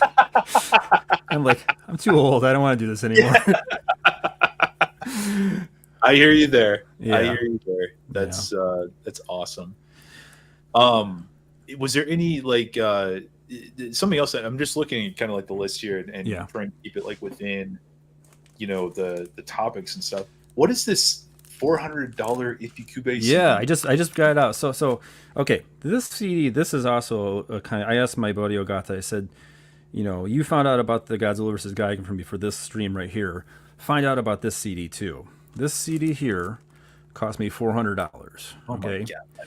it's extremely rare. It doesn't cost Yeah. that much now, but in 2003, it cost. I won it off a Yahoo auction for $400. Right. Okay.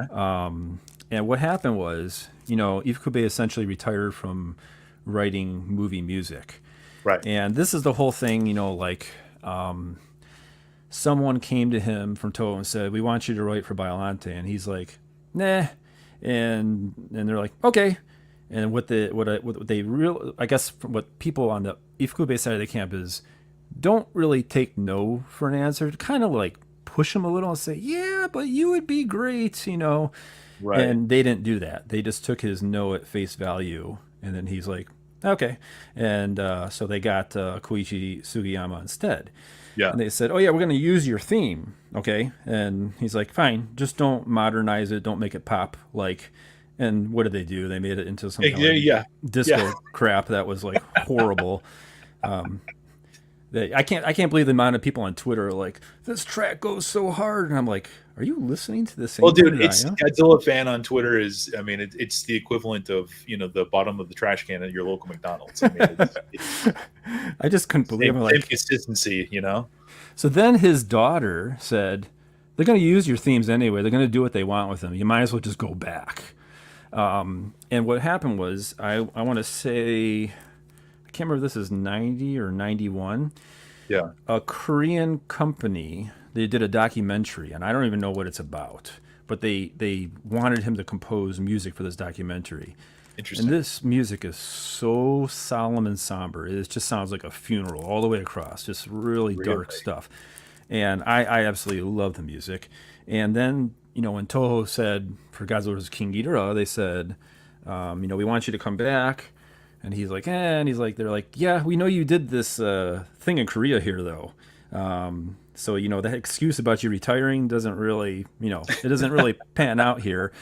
And he's like, okay. So if he got enough push, he came back. So, but the thing was, they had some kind of issue with the rights for this thing. And after it got released, they yanked it off the shelf really quick. Oh, jeez. So it's pretty rare to have this.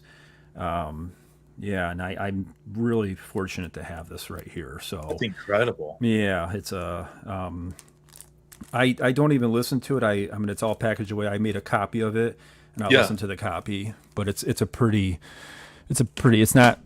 like, G54. It's not like, this is happy music. You don't Right, want right, you right, don't listen to it all the exactly. time. It's No, I love that. That's incredible. Is that potentially the rarest Ifukube CD? I think so. I Yeah. think so. That's crazy. Yeah, I've seen it in. Was it thoughts? Oh, sorry.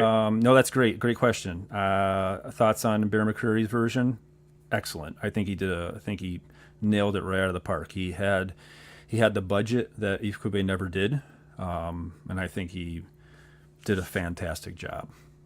I love McCreary's. I mean, I was a fan of his stuff since the redone Battlestar Galactica, and I'm really glad his career is just. Oh, like, he did that Yeah. at the Yeah, 2005 show. Yeah, 2000, 2003, 2005, somewhere around there. Yeah. I've never seen it. I've always wanted to see it. I, for me, it's my favorite sci-fi show of all time. But I'm also going to say, like, the first two seasons I think are solid, and the last two are iffy at best. But by that point, you're so invested, you're just like going to go along for the ride. But the music throughout is incredible. Is it really? And he has not to spoil anything, but Mhm. it's in the end of season 3 and into season 4. All along the Watchtower becomes this huge focal point, and he has this own version that he does with it, and I adore it to this day. Like, it's Nice. it's really nice. I would like to. Yeah, I wanted to watch. See, we usually watch. My family and I watch TV. I have a 13-year-old daughter, my wife, and one of my friends. I said, "Oh, I want to watch Battlestar Galactica," and he said, "Do not watch that with your daughter." She was like 10 at the time. And he said there are some inappropriate stuff in there, and I was like, "Okay, so guess we're not." We went to watch Doctor Who instead, but that always Better choice. stuck in the back of my head. Yeah, I want to see it though, really bad. It's definitely worth the watch. It's very it goes very serious, very post 2001 kind of stuff. But I think they did. And if I don't know if you're a Trek fan at all, but Yes, I am. it's like because it's Ronald D. Moore, a lot of there's a lot of feeling of like the later seasons, especially with the Dominion War kind of thing Okay. going in there. Like Moore just seems to have a handle on writing military sci-fi, and it definitely shines through in that one. Very nice. Yeah, I'll have to check that out. Definitely. Maybe I'll watch it when my daughter's not around. Yeah, good. Again, good choice.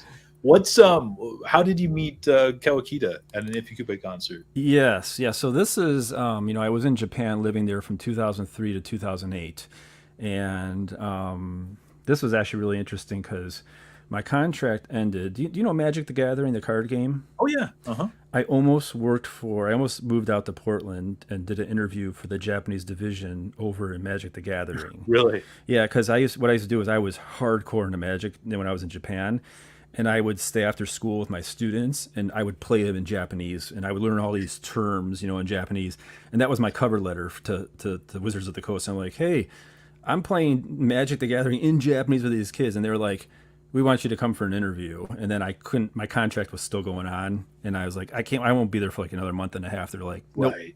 sorry. Not that I would have got it, but Right, but still. that's neither here nor there. But yeah, so I want to say last month or two before leaving Japan, Ifukube was having a concert there.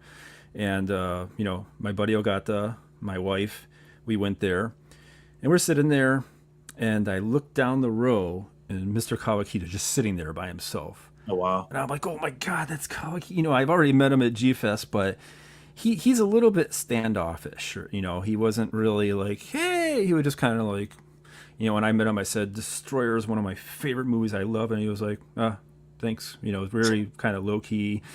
Yeah. So I'm like, I'm going to go talk to him. And Ogata's like, that guy's a piece of trash. I don't want nothing to do with him because he didn't like the Heisei series like I did.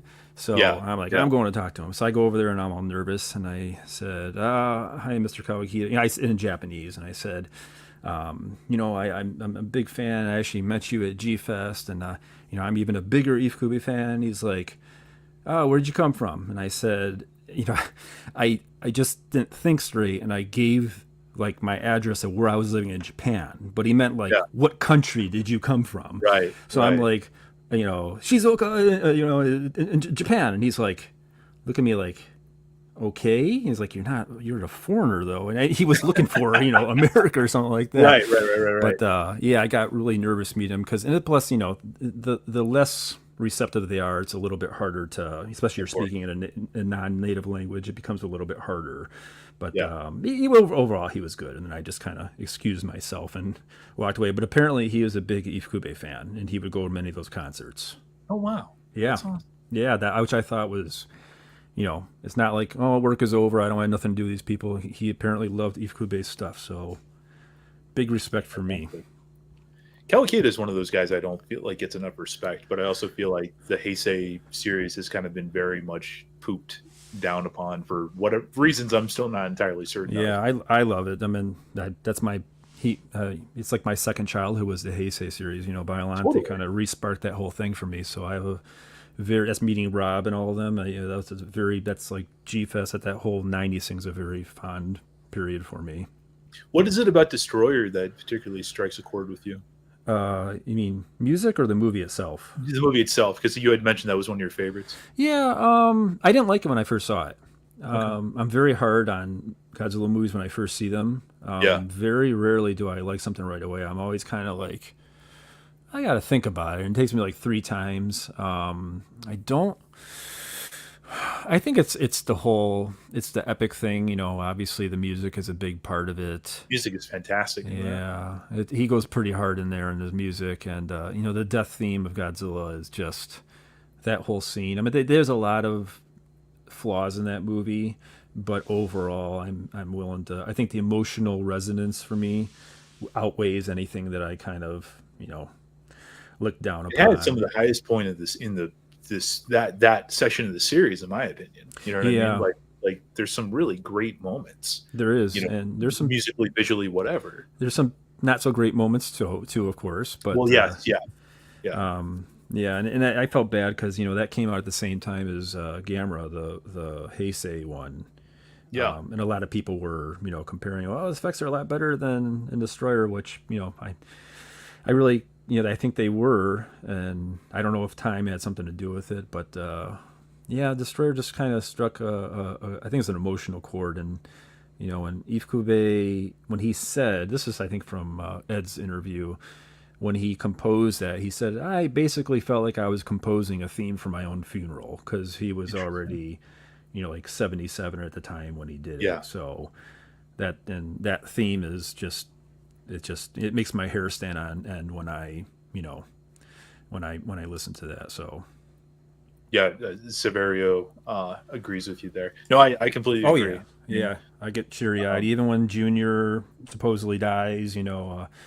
I get teary. I think Mickey did a really good job of the acting when they scream, and Junior hits, and I don't know why I didn't like it the first time I saw it, but Rob and I saw it in the theaters. I remember the second time I warmed up to a lot more, and the more I saw it, the more I liked it. So Totally. Yeah, it's a, I mean, I know this is not even in the same ballpark, but that's how I was with the first of the anime trilogy movies. yeah, But even then, I'm not going to sit here and be like, that's a good movie. It's just one that strikes a chord with me personally. But I have not seen any of the animes. well, I'm not going to sit here and try to convince you. All I'm going to say is like, from a personal standpoint, it's one of those things that it meant something to me, but I'm not going to be like, dude, you got to do this. But Yeah.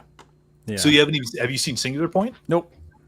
Okay, fair There's enough. and this is where I'm really gatekeepery. For me, Godzilla has a very distinct look, and if you don't check off those boxes, I'm like, nope, I ain't gonna, not even, I won't even see it. So, No, I totally get that. like that, I don't remember a Singular Point is the one where like his eyes are really close together. He's got super wide hips. Yes. He's got like a beam with like a. I can deal with the beam with it, but like the face in that, I was like, it's too spiky here. It looks like a 1980s punk type thing. I'm real particular. I was like, nope, I don't think that's not for me. So I didn't even. I probably should give it a chance, but I just maybe the anime part too is like, I don't know. Both animes have like terrible reputations. Do they? But yeah, I mean, I have rarely seen anybody say anything positive about them. But Singular Point I think is a standout. But again, that's just personal opinion. Yeah, I should give it a chance. I'm trying to be a little more open minded. Like I don't really watch Gamma or Ultraman. Actually, Kamen Rider. I tried. There was some Kamen Rider on Toku. Was it Toku Shoutsu or something on Plo TV? I was watching some stuff, and Amazon Kamen Rider. That looks pretty vicious. Yeah, well, yeah, no, Kamen Rider Amazons. That's pretty good. There's also Black Sun. Those are two modern retellings of older series. What actually might resonate with you, honestly, is there's a film from '93 called Kamen Rider Zeto, 45 minutes, standalone story. But there's a guy by the name of Kaita Amemiya who is probably, in my opinion, the closest to being a tokusatsu auteur that there could be. You look at a design or you look at a film and you're like, oh, that's totally an Amemiya joint. Oh, really? But the film is short enough to where it's like it gives you an idea of what there is, but it also, like, again, in my opinion, top-notch special effects for the time, and the combination of everything. They were utilizing CGI, they were utilizing stop motion animation, pretty like intense stuff. You know what I mean? Not just like a few spots here and there. There's an entire enemy monster that's this big Spider Woman thing that really nightmarish looking. I think you might even dig the music too. Really? If I can be so bold. And there's a follow up to that called Kamen Rider J, which also is 45 minutes, a little bit lighter in tone, but Zeto definitely has more of a darker streak. I don't think they were showing. It looked like on Tokushoutsu. It was called Tokushoutsu, I think it was. It was kind of like older stuff. I don't think there was anything newer.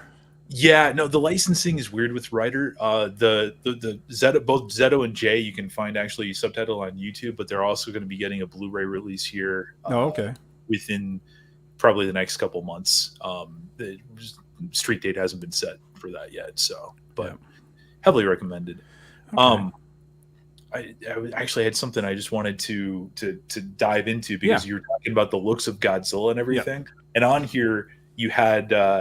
An acronym I have not seen in ages, but Gino, and I know what Gino is. I'm not quite sure if everybody else at home does. What it stands for is it was coined by Richard Pulsatari. I'm not sure I pronounce his Oh yeah. last name. Uh-huh. He's the one that said this thing is Godzilla in name only, and that's how Gino was born.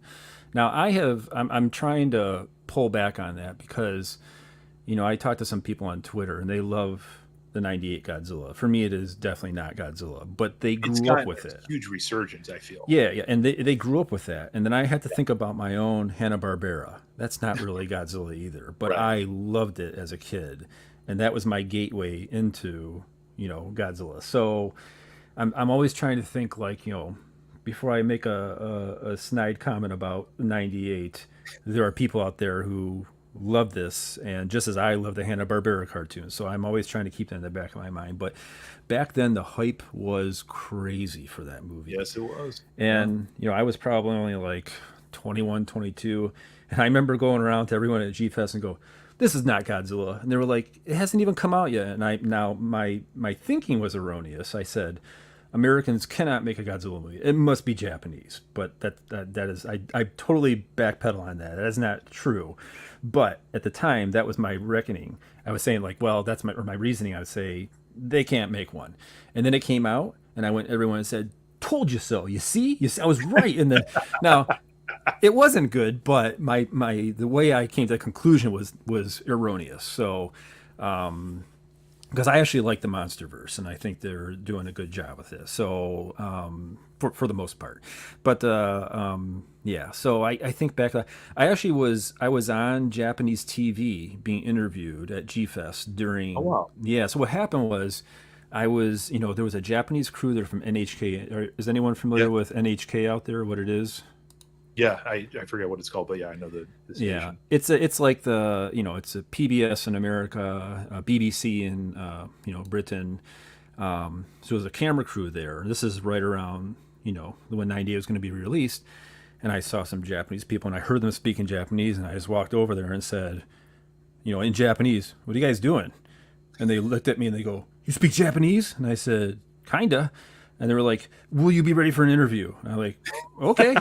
So they pulled me over and they're like, "What did you think about the American Godzilla?" And I was like, "Ah, it's crap. It was horrible," And I did all my stuff. And the funny thing was, I had a pen pal at the time, and she was watching TV, and I showed up on the TV.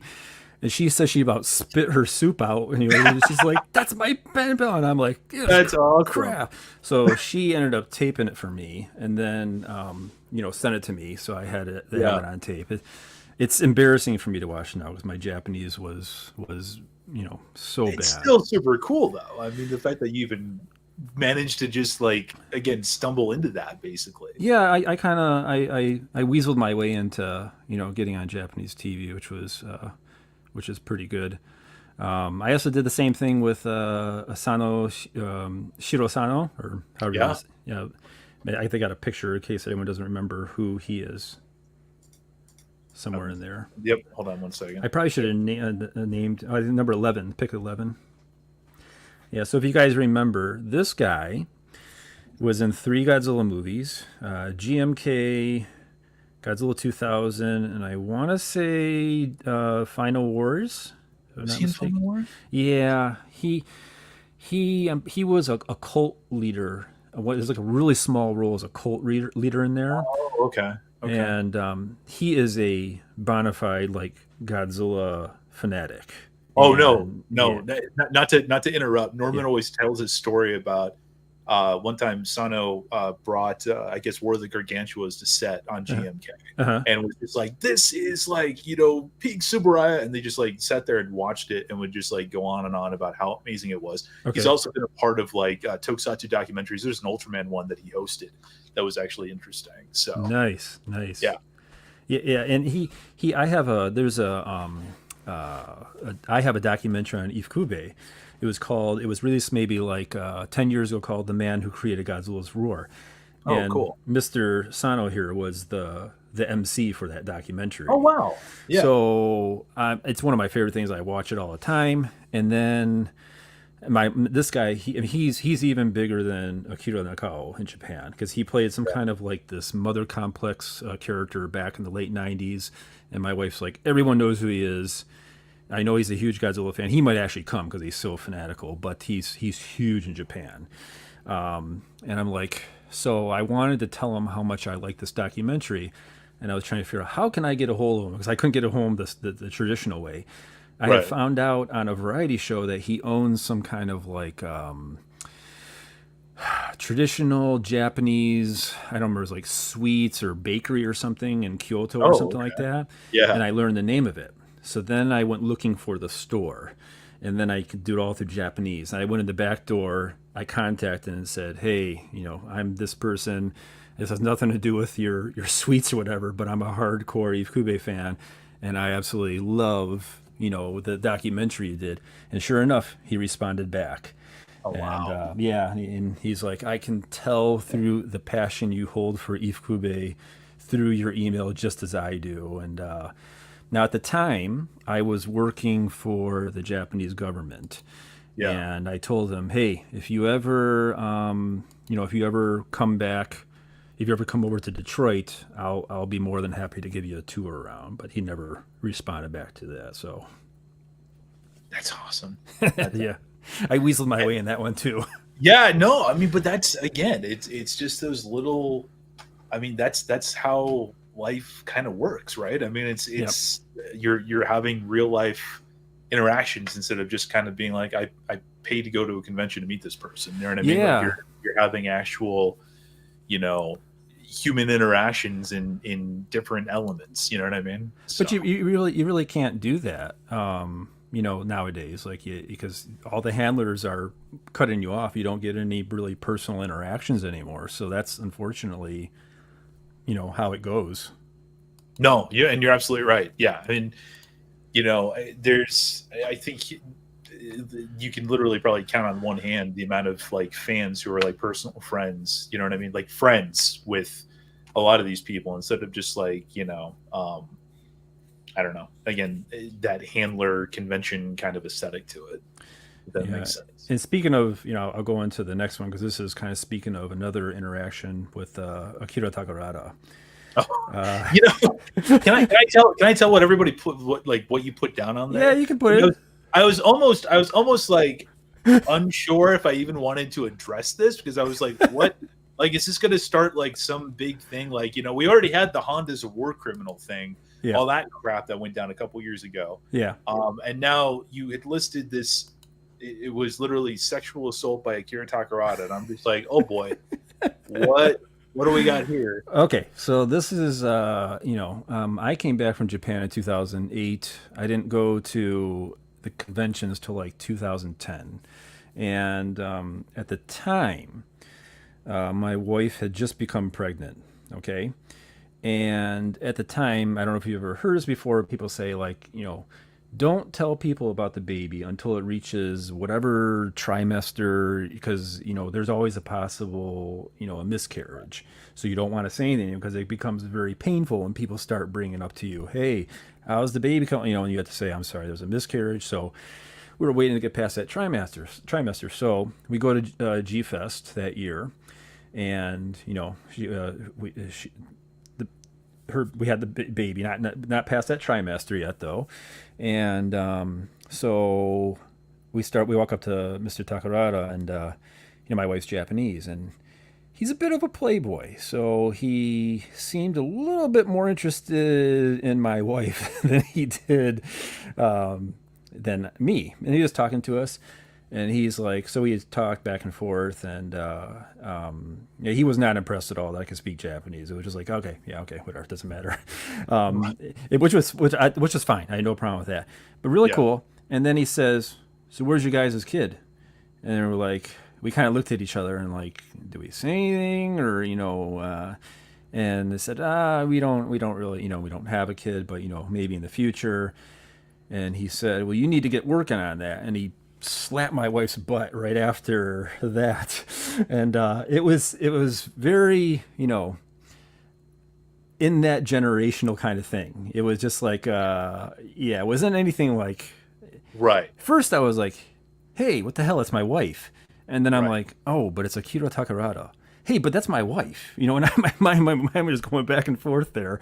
Right. He's just, it's just a product of the generation. And he didn't, I mean, he wasn't going to do anything, but we thought that was really funny that he did that. But, you know, obviously you know, if he did that in America, probably would not go off too well.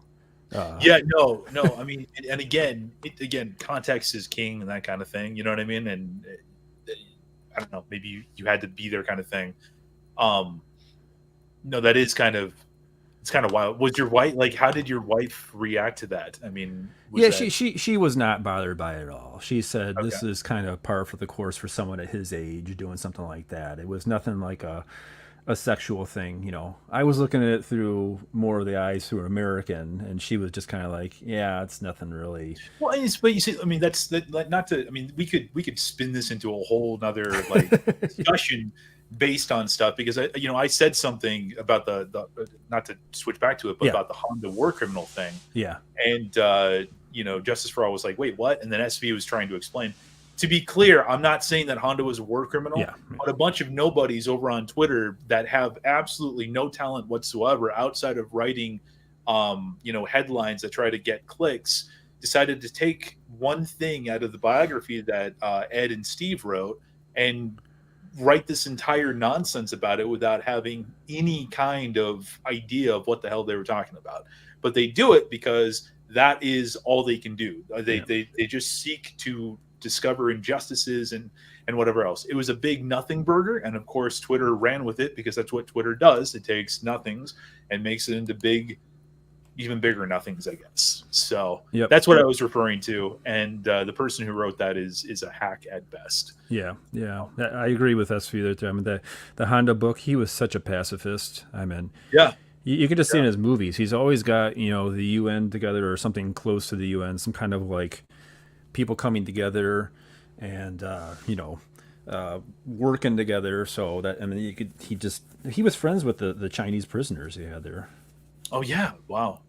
I truth be told, and I'm terrible. I've read most of the Honda biography, but I think I'm like still I need to finish the rest. Yeah, Of I it. just finished it. I started it, then I stopped for a while, and I came back to it, and then once it finished, I was depressed because I wanted more of it, and it was all gone. So Yeah, I got two more stories here that we can probably just do these last two sure. because the other ones are not quite as good, but these last two I think are pretty interesting.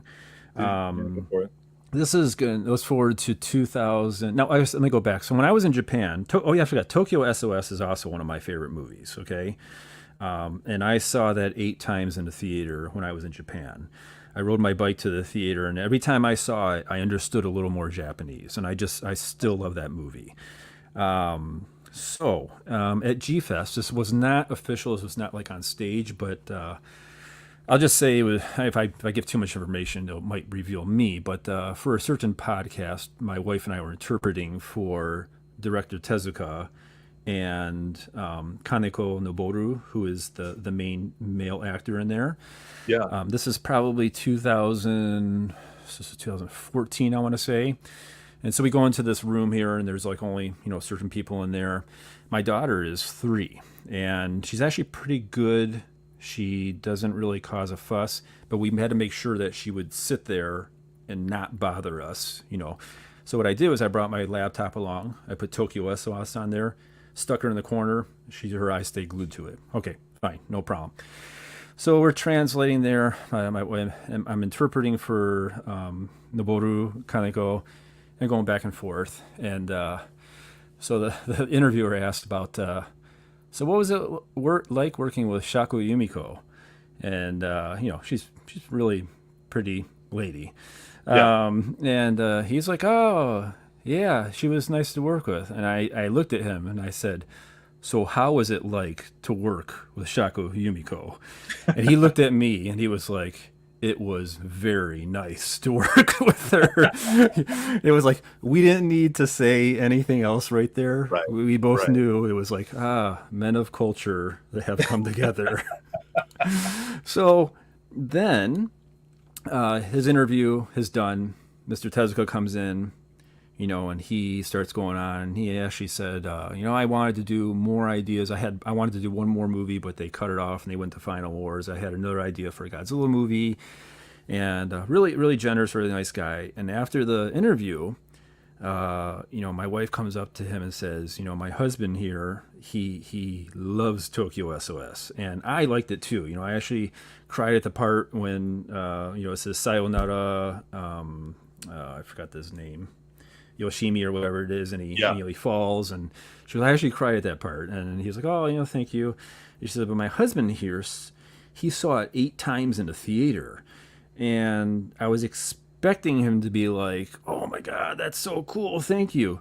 But he looks at my wife and he kind of goes, is your husband okay in the head a little bit? He's kind of like like, why would you see I'm like, hey, that's your movie, I saw it 8 times, know. But no, he was very joking about it. So then after that, my daughter's sitting in the corner and she's watching Tokyo SOS. She's only 3. And Noboru Kaneko walks over to her, and he comes and sits next to her, and she's looking at the laptop, and she glances over at him, and she goes back to the laptop, and I come over, and I'm like, honey, look, that guy right there, that's him. It's him in person. Look at this. And she just looks at like, I don't give a shit. Just let me watch my movie. She just kind of goes back and was not impressed at all that the guy in the movie was sitting right next to her. Right. He thought that was hilarious, and I'm like, I'm so sorry, and he's like, no, it's totally cool. It's so funny. So I love that. Yeah, it's incredible. So we had another question from Severio. Is it true that getting the rights to use Ifukube scores or any of the themes from previous Godzilla movies are expensive to get? I don't know. I don't think. Well, as far as I know, Toho owns the rights to them, not the Ifukube family. So you got to go through Toho, and when it comes to money with Toho, I think the answer is going to be, pretty expensive. I'm guessing. But yeah, that's a good question. I really, you know what? This is actually. This is going to send me down another. I didn't even put this on the list. Yeah. And I'm not going to necessarily take credit for this, but I think I may have done this. Do you know who Pharaoh Monk is? No, not off the top of my head. He's a rapper in '98, and what he did was he sampled 5 notes of Ifukube's music. Oh, I have heard that. Yeah. So, and I come from a metal background. I already don't care for hip hop, and then I hear this, dun dun dun dun. Dun dun dun dun. I'm like, that's the theme from '92 Mothra vs. Godzilla, the meteorite scene when it first comes down into the thing. Like I could pinpoint what theme it was exactly. Totally. Yeah. And I'm like, I don't think so. And I don't remember, but I'm pretty sure I wrote a letter to Toho about saying, this guy's using me because after that it's like. It's really misogynistic lyrics, like, right. Hey, B words, do this and that. And I was like, no. I know Ifukube would not like this. And then he got sued from Toho. He got a cease and desist, and he ignored it. And then it got much bigger, and I think they nailed him for a very sizable amount of money. Now, I can't remember if I'm sure they would have found it anyway. And I'm not saying that my letter actually started that, but I remember being like, no. And I can't let this slide. This is not acceptable. So it's awesome. It's hilarious. Yeah, no, I vaguely I remember specifically the beat. I don't think I had like the MP3 of that, or that was being shared around, but I had never heard like the lyrics and stuff. It doesn't surprise me that it'd be all, of that ilk. Yeah. RJ says it's a shame that they cut off Tezuka before he had a chance to finish the trilogy. I would have liked it if he could have done more with the Ghost in the Shell aspect of Kiryu. Yeah, people really like Kiryu, especially on Twitter. I get a lot of love for the Millennium series, which it's cool. I like the Millennium series too. I just notice I feel like people really like either the Showa or the Millennium. I kind of like the Heisei gets left in the dust a lot, which is unfortunate because that was like absolutely critical in terms of modernizing Godzilla. Absolutely. And, but leave it like not to be a complete jerk off, but like it's Western fans most of the time don't know what the hell they're talking about anyways. So it's just Yeah. Yeah, I don't either. All my information comes basically from Ed, Steve, or Stuart, or I Norman, or mean, and something. yeah, and that's what most of us, what most of us do. But there are people that will just, again, they'll just be like, "Oh, the Heisei, movies were a failure," and it's like, again, do you like in what context? The context that you don't like the movies themselves? You know what I mean? Because that Yeah, doesn't matter.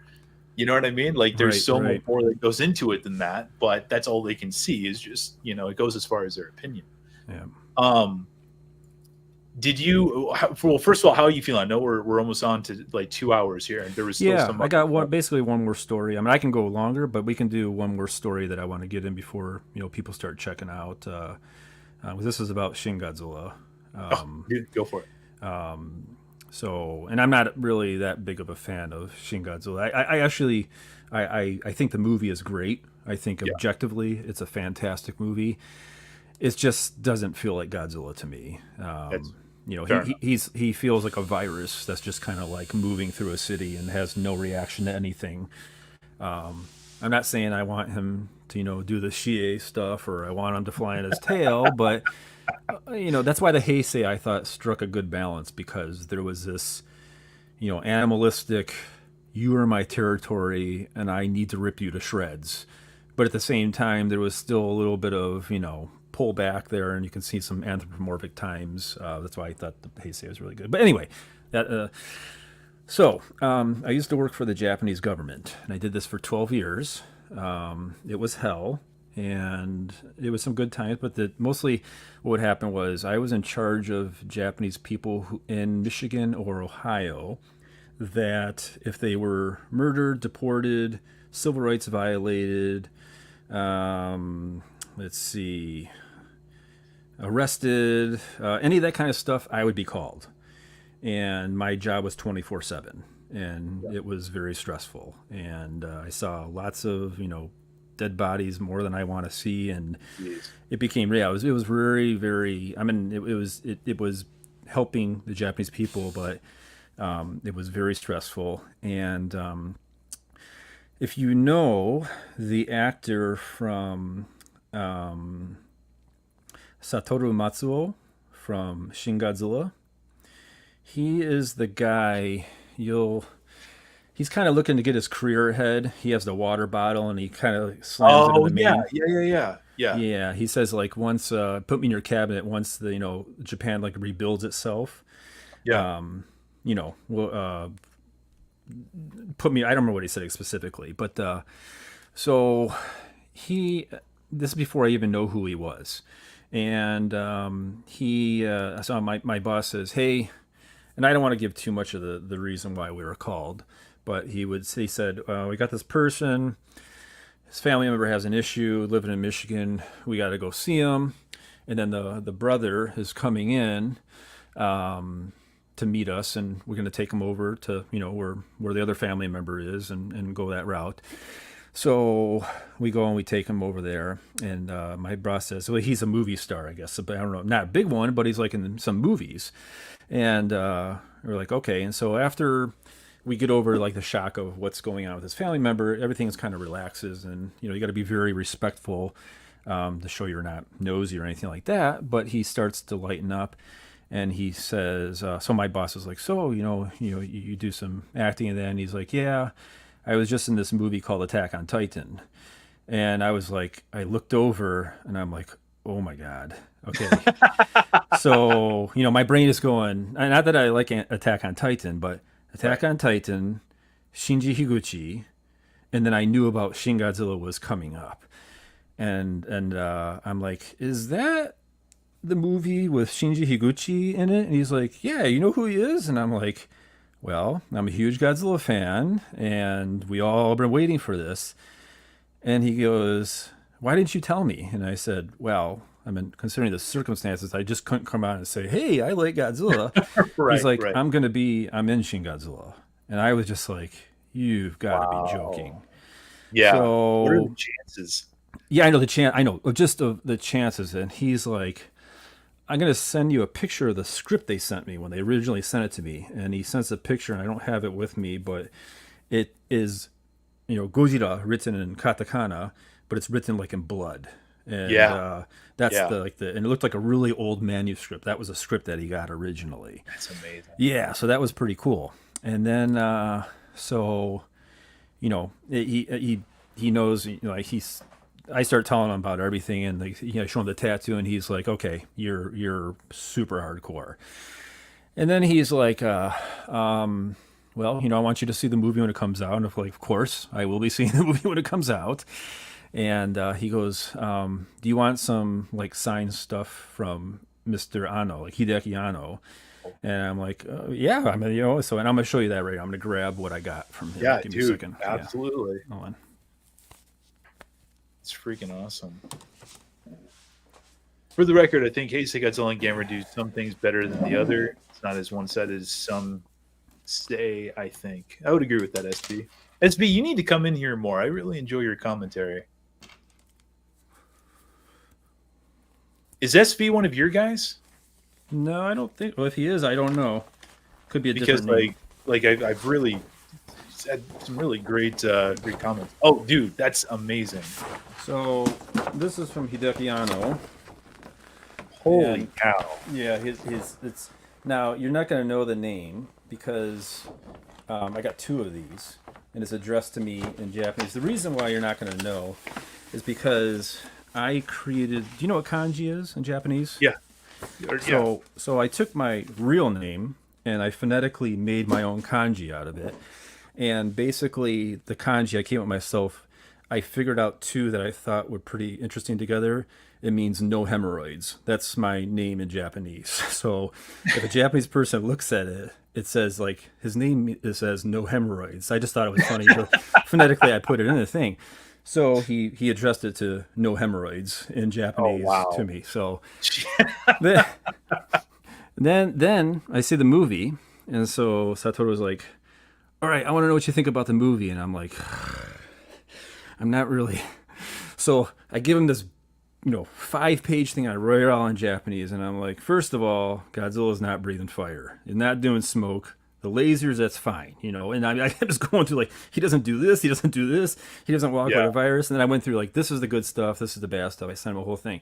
And he said, "All right, I'm going to show this to Mr. Ano." And I'm like, no, don't show it to him. Just, this is between you and me. And he's like, no, he'll be cool with it. I'll show him all this stuff. And I never heard if he actually, showed it to him or not. But that was my contact. Dude, that with is him. so cool. Yeah, love- and then like I was gonna, and at one time with G Fest, I said, I said, how about having like, because he wanted to come to G Fest, and Yeah. I'm like, I think I could get you in, and I went to the G Fest organizers, and I was like, hey, this guy, he wants to come to G Fest, and they were like, not right now, and I was like, really? I mean, I thought this would be a home run, I thought he would be, because this is like right after Sheen. He was more than willing to come. Yeah. And then he says to me, I don't have contact with him anymore. We don't talk anymore. Nothing that went bad. It's just we just don't Right, keep in right. Just contact lost anymore. They did a red carpet thing in Japan, and they did this red carpet that's like the length of Shin Godzilla, and they were being honored for it. And like 2 days before it, he contacts me and says, "Hey, you want to come to the red carpet thing? I'll get you behind the event." And I'm like, "Are you serious?" And he's like, "Yeah, I can get you in." I'm like, "I can't come to Japan in 2 days, by the time I get there." Yeah, right. But right. yeah, so just the fact that, he invited me was pretty cool. Dude, it's extraordinarily cool. That's Yeah. awesome.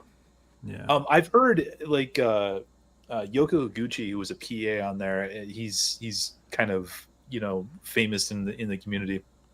He showed around the guy that you're talking about in New York. So like I've heard other stories that this guy is pretty friendly and just a all around pretty. Oh, Satoru? neat guy. Yeah.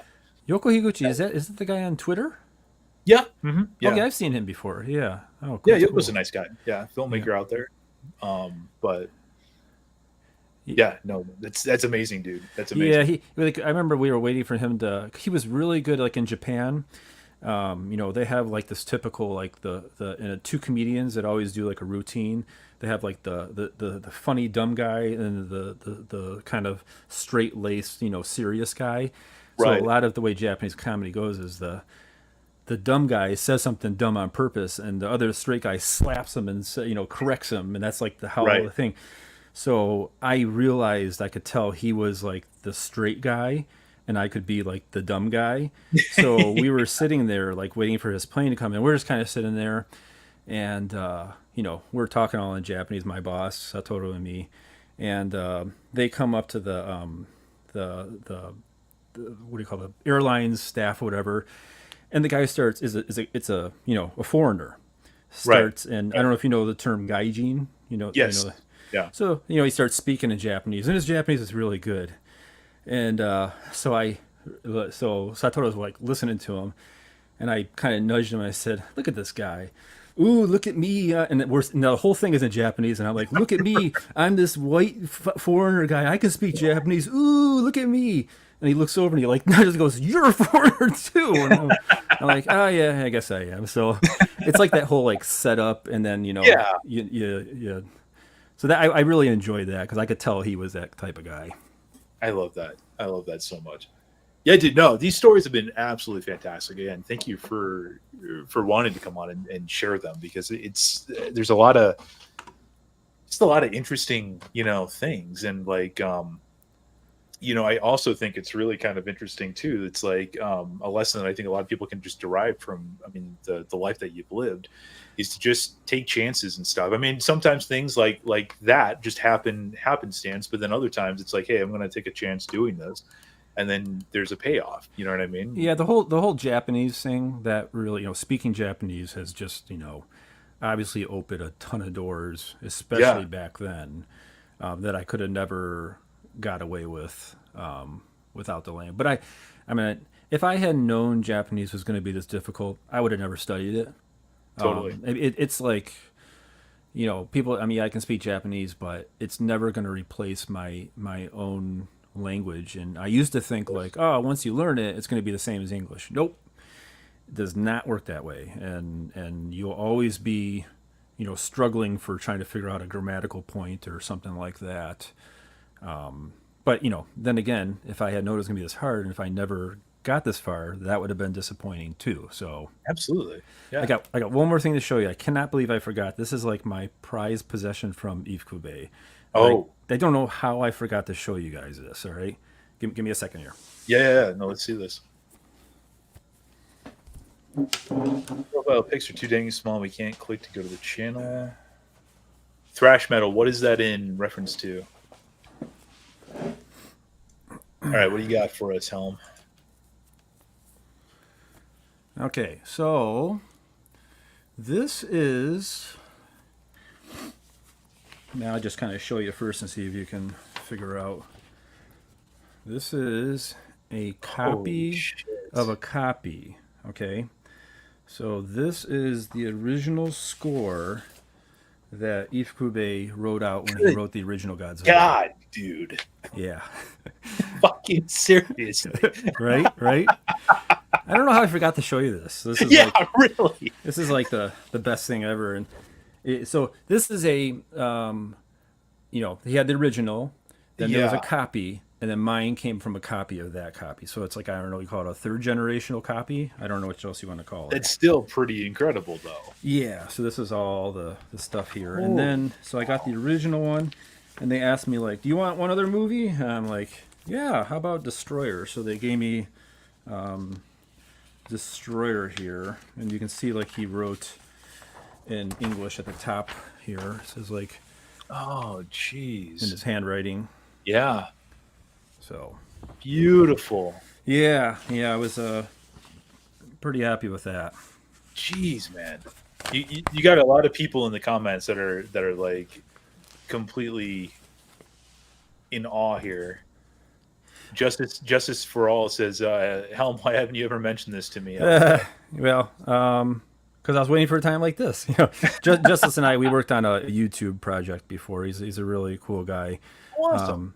Yeah, we did a YouTube collab together. So, yeah, and it just, you needed like a full 2 hours to kind of go through all this stuff. So, yeah, I I don't know how many people can say they have. I don't. What do you call that? Is that like a third generation? What do you call it? Second generation copy? Third generation? So One. it's a okay. So yeah. So I guess that would be technically second generation because it's a copy of a copy, right? Right. Yeah. But when So you I mean, say it's something's a copy, doesn't that mean it's automatically second generation? yeah. No, I So mean, then would fair it enough. be third? I don't. I Yeah. don't know how. I don't know how to explain it to people. Then other than going through like, because the way it happened was, do you know who Makoto Inoue is?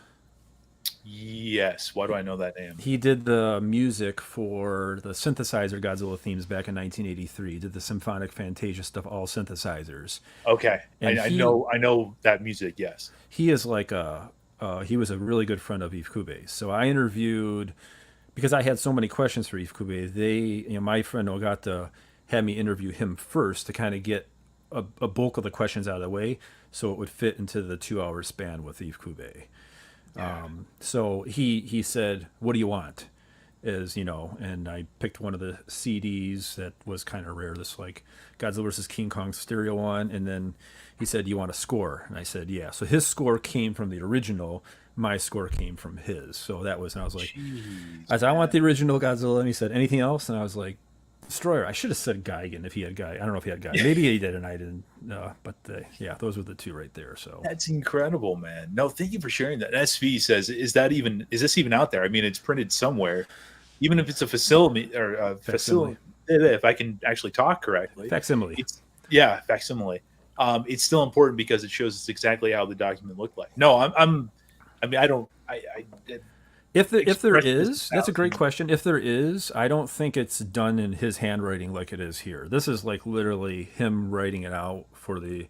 This is not. I don't think that, like they took this and made a copy and reproduced it. This is just for his own use. And as far as I know right now, this is in a museum somewhere. I want to say in Hokkaido, the Yeah, original one. So this is just him, working on the notes all through that. So yeah, like I've got like I have scores of his, not from movies, but from like his own symphonic stuff, and those are like neatly packaged away, and it's all done on a computer, and it's like a giant thing, and but this is something that's it's different, so it's that's incredible, man. yeah, That's incredible. Thank you again for sharing no that. Like, problems, it's like not to go off on yeah, like weird tangents and stuff, but I mean, for me, this is the kind of stuff I get off on. yeah, Like with when Norman comes on here, we've had Ed on here once before, yourself and stuff. But to hear these stories and then to see photographs and then to see something like that is, I mean, that's to me, that's just, it doesn't get any fucking cooler than that. yeah. You know I'm what I I'm mean? I'm really lucky to have this is like the thing with being a little bit older. Because I'm a little bit older, I was able to experience this kind of stuff. So Yeah. you know, and I get real quick here. The question here, I'm not sure if it's caught up, but RJ Godzilla 81 says that I ever talked to Ifukube about his Daimajin score. I don't think I did, even though I think the second Daimajin is a top five movie for me for Ifukube stuff. I think it's just brutal, and I think that all three of those movies. I showed my daughter. Okay, this is the whole thing about being a little bit off kilter. I showed my daughter Daimajin when she was about 3.5 years old. That is not a movie you want. Now she was looking. She was on the couch. Her eyes pursing through. After I showed her, I said, "You know what? Child Protective Services is probably going to show up on my doorstep after about it." I'm like looking out the window, going, "They're going to be here any day now." Because this is Yeah. why did I show my daughter this movie at 3 years old? Like, what is wrong with me? I love that. But no, I did not ask him anything about Daimajin. I think I didn't have any questions about it. The only thing I know about Daimajin is Toho wanted him. They did all three scores in '66, so Yeah. that was a lot of work. And Toho, before they were doing it, Toho said, "We want you to do whatever movie they had planned." He's like, "I can't. I'm doing this thing for Dai." And they're like, "Well, what is it?" And he says, "It's called Daimajin, and it's about this." And Toho said, "That sounds stupid." And he's like, "Well, I'm doing it anyway." And Yeah. yeah, who has egg on their face now? Because those Daimajin movies are some of the baddest ass movies ever. I've only ever seen the first one, but Really? yeah, Oh my yeah, god. because I'm a fake fan, as you know. Yeah, yeah. Let's just But stop like, this right now. I'm getting out of here. But then the first one, I mean, even from, I mean, the music standpoint is amazing, but just from the quality standpoint, Oh, it's beautifully shot. It's the special effects are flawless. It's a really, it's a top freaking notch film, you know. And I know a lot of people talk about it, but I almost feel like people don't talk about it enough because I think it's even better than some of the Godzilla stuff at the time. oh Honestly, yeah. I absolutely. Those films are just, it's kind of like in the same way, War of the Gargantuas. There's something unnerving when they have like you can see the human eye blended oh yeah, so well into the costume that it looks it's something's off. It kind of throws you off. And Dimagene's the same way. It's like the guy whoever played the Dimagene himself was just like, man, those. I think it's also because of the fact. I mean, you're not talking about these, 100-story creatures or something. I mean, they're much more closer to a human scale. You know what I Yep, mean, like Gargantuas or Frankenstein or any of that stuff. And I absolutely. think that brings a whole new element to the table. Honestly. Absolutely. Yeah, Dimagene is only something like 30, 35 feet tall or something like that. I don't remember what the thing is. Oh, okay. Daiei Kyoto did it. Gamma Series was done by Daiei Tokyo. Kyoto branch was considered more prestige, and it shows. I mean, that makes sense. That makes sense. Yeah, I So didn't know there was even a Dai Kyoto and a Dai Tokyo. I didn't know there was same, a. same. Um, well, dude, like, is there anything else like you wanted to? Because there was a couple more like topics on here you wanted to go over. I mean, how Yeah, are I you? don't. I don't think there's like. Trying to think. The only thing I can think of real quick is when I went to Japan for my second time ever in '98. Again, I didn't know Japanese that well. I was with a pen pal, and we were driving with a pen pal in the car. And this is she lived in Chiba, and Mhm. I think I put up the two buildings. Probably Yes. Hold on. You had what a pick did I have that at? pick 14, 14. Hold number on, just one 14. second. I'll get to it. We were driving along, and I was with her family, and we drove past these two buildings, and I freaked out. I was like, "Oh my god, look at it's the buildings!" And I'm like, in Japanese, I'm like, "It's the building, it's those buildings," and the parents are like, "What's wrong with him? Does he need to go to the hospital?" And she's like, "No, no, no, no. He's just flipping out about these buildings and a movie." And they're like, "What is he talking about?" Because I was just going nuts. Like, I didn't expect them to be right there. We were just driving down wherever we were going to, and I just flipped out about these two buildings here. But the funny thing is, they thought I I was love like, that. I was so enthusiastic that I had to go to the hospital, or I was some kind of I don't know, an episode, and they wanted to Right. make sure I was okay. And she was like, "No, no, don't." My pen pal like, just he's just being a fanatic. Don't ignore him. That's incredible. Yeah. That's incredible. Yeah, Mechagodzilla 93, I think, gets too much hate. I mean, there's things about it that I'm not a terrible like huge fan of, but like What don't you by like and about it? large, I think the story's a little weird. I think the Pteranodon guy is a little strange, but like from a I really think that from like a storytelling aspect, I think it's pretty strong. Like in terms of like the pacing, kind of like what it tries to do and everything. I don't think they utilize Mickey as well. I think Mickey's kind of like squandered throughout the series. You know what I mean? Like Yeah, there's peaks of like what she could have been, and I think that the actress could have easily Megumi Odaka, I believe, right? Is that her name?